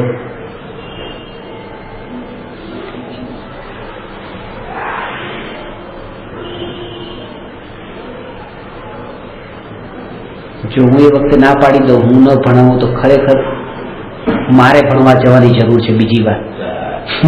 કારણ કે હું ખરી રીતે નથી ભણ્યો. જ્ઞાની હું મારા ગુરુ પાસે, ગુરુએ તો આ જ શીખવાડ્યું કે બધા પ્રત્યે ક્ષમતા ભાવ રાખ. આ સમાધિની વાત કરી અને પછી ક્ષમતા ભાવ જો પોતે ન રાખે તો બીજાને શું સમજાવવાના છે?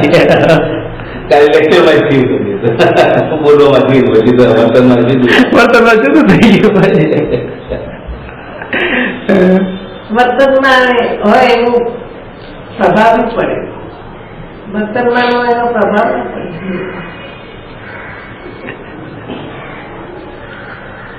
મુનિ છે ને પાછી દેશ ના આપી કે તું એમ કહે. હા, મુનિ બીજા મુનિએ એટલે આદિનાથ ભગવાનની વાણી પણ મહાવીર ભગવાનના જીવે સાંભળી હતી અને ત્યારે 363 મતની સ્થાપના કરી. ઊંધા મત સાથે એમને પોતે. હા, મારીજીએ એ મારીજી પોતે આને માન, આને માન, આને માન, આને માન, આને માન, આને માન, 363 માંથી કોઈને પણ માન, પણ આને નહીં માન. અચ્છા, મહાવીર ને નહીં માન, આદિનાથ નહીં માન. તો કેટલું થયું આદિનાથ?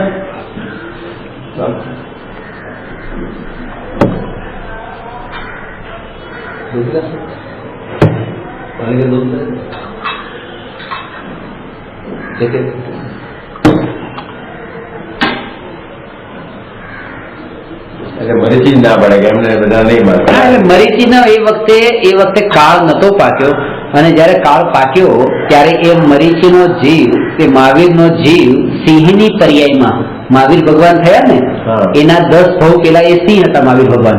અચ્છા. અને એ વખતે હરણનો શિકાર કરીને માંસ ખાતા હતા. કોણ છે? સિંહ. અચ્છા. અને એ વખતે આકાશમાંથી ચારણ રીતિધારી બે મુનિરાજ નીચે ઉતર્યા અને કીધું કે હે સિંહ, તું 10 ભાવ પછી તીર્થંકર થવાનો છે, આ કાર્ય તને શોભા નથી આપતું. એ વખતે એને જાતિ સ્મરણ જ્ઞાન થાય છે અને એ વખતે તે સમ્યક દર્શન પ્રગટ થાય, આત્મજ્ઞાન પામે છે. સિંહની પર્યાય માંસ ના ખવાય તારે. માંસ ના ખવાય, તું આત્મા છો એમ એ અનુભવ થાય છે. જે અત્યારે જે આપણે વાત કરીએ છીએ કે સેલ્ફ રિયલાઇઝેશન થવું જોઈએ, એવું એને એ સિંહની પર્યાયમાં થાય છે. એટલે કહેવાય છે કે જૈન ધર્મમાં નરથી નારાયણ થવાનો નહીં, પશુથી પરમેશ્વર થવાનો માર્ગ છે. આ પશુથી પરમેશ્વર સુધી. એવી જાતનું પુણ્ય બાંધ્યું છે કે એની લાયકાત થઈ સમ્યક દર્શન પામવાની. એ જ તે એવા કયા સંસ્કાર આવ્યા હૃદયમાં તેને એકદમ એવી એનો આત્મા પલટો ખાધો. કારણ મોઢામાં તો અભક્ષ વસ્તુ છે. તમે રોટલી કેટલી મિનિટમાં બનાવી શકો? 2 રોટલી 5 મિનિટમાં. 5 મિનિટમાં 2 રોટલી બની જાય? ઘઉં ઉગાડવા પડે, એને પછી લણવા પડે, કાઢવા પડે, લોટ કરવો પડે. તમે જે 2 મિનિટથી 2 મિનિટનો મતલબ એ કે લોટ બધું તૈયાર જ છે, ખાલી બસ આમ વણવાની છે ઉપર. આટલું જ કામ બાકી હતું, આગળનું બધું થઈ ગયું હતું. તમે જ્ઞાન દવું બાકી હતું. આ જ બાકી હતું. હવે કેવાય એમ કે બસ 2 મિનિટ આ બસ આ પણ અમુક આના ઉપર દૂધ બનેલી છે, આપણે દેખાતું નથી. ખૂબ મારી જન્મ એવું હતું કે ક્રૂર અવસ્થા હતી.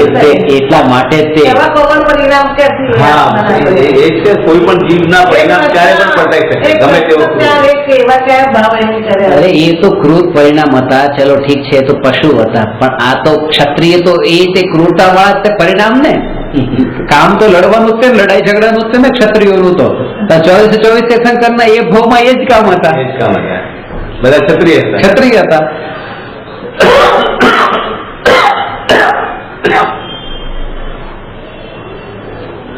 એટલે એ લોકોને લાયકાત દેખાડી એટલે ઉતરાય કે આ લાયક છે. એ જ હોય, બધા દિવ્ય તો સહજ મળે, લાવવા ન પડે.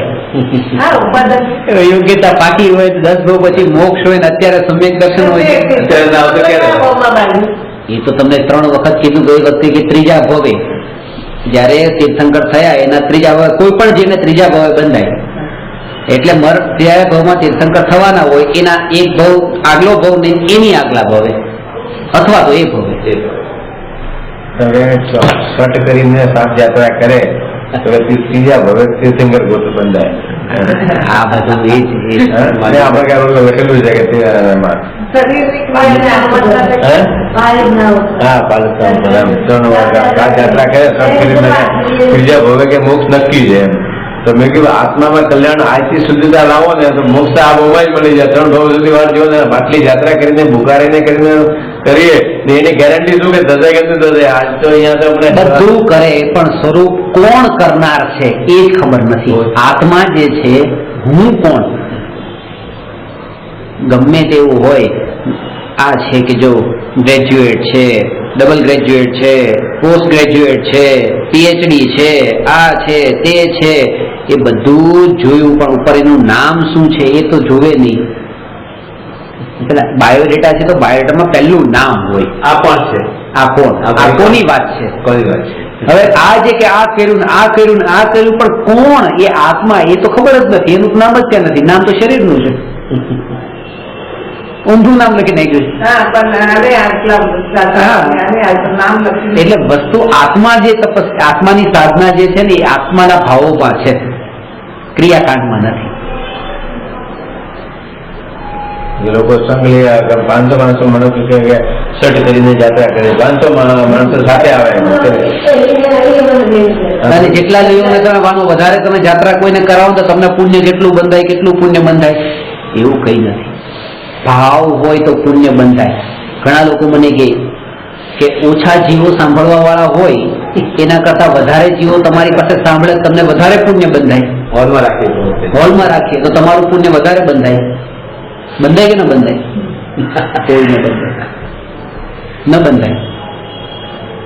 5 જણા સાંભળનારા હોય પછી 5000 લોકોને હું સમજાવું, પછી 5 લાખને સમજાવું તો મને વધારે પુણ્ય બંધાય એવું કઈ નથી.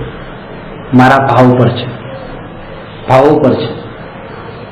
5000ના ટોળામાં રાડો પાડી પાડીને અને મારા અહંકારને પોષવા માટે કે તો પાપ જ બંધાય. અને 1 જણાને પણ હું સમજાવતો હોઉં પણ અંતરના ભાવથી કશાય વિના સમજાવતો હોઉં, અહંકાર વિના સમજાવતો હોઉં તો મને પુણ્ય જ બંધાય. કારણ કે એ મારા ભાવ ઉપર છે. સામે પબ્લિક એટલી એનું કારણ છે, એના ભાવ એની પાસે તો એના પરિણામ એને મળશે. મહાવીર ભગવાનને સમોસરમાં કરોડો જીવો હતા.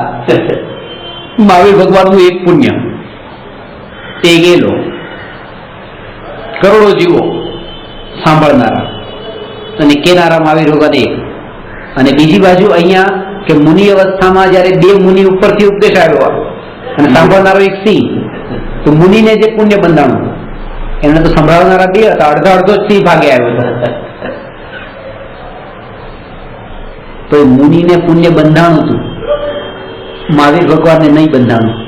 કારણ કે મુનિનો ઉપદેશ રાગ પૂર્વકનો હતો અને ભગવાનનો ઉપદેશ રાગ વિનાનો હતો, વિતરાગતા હતી.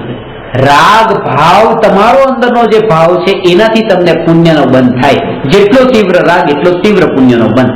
અને કેટલાને સંભળાવ્યું એનાથી કોઈ કનેક્શન નથી. એ તો વિતરાગી હતા એટલે એમને ક્યાં કનેક્શન?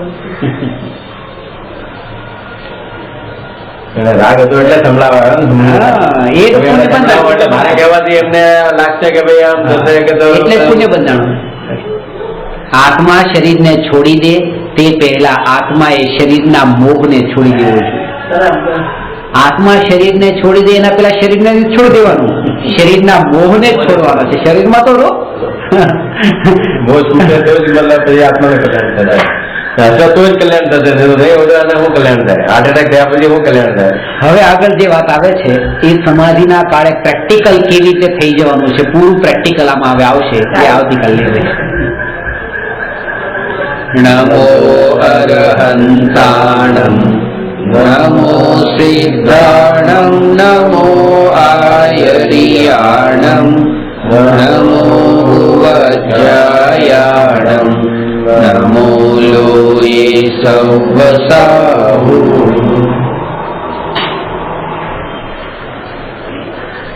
તમે અમૃત સાથે જાણો છો.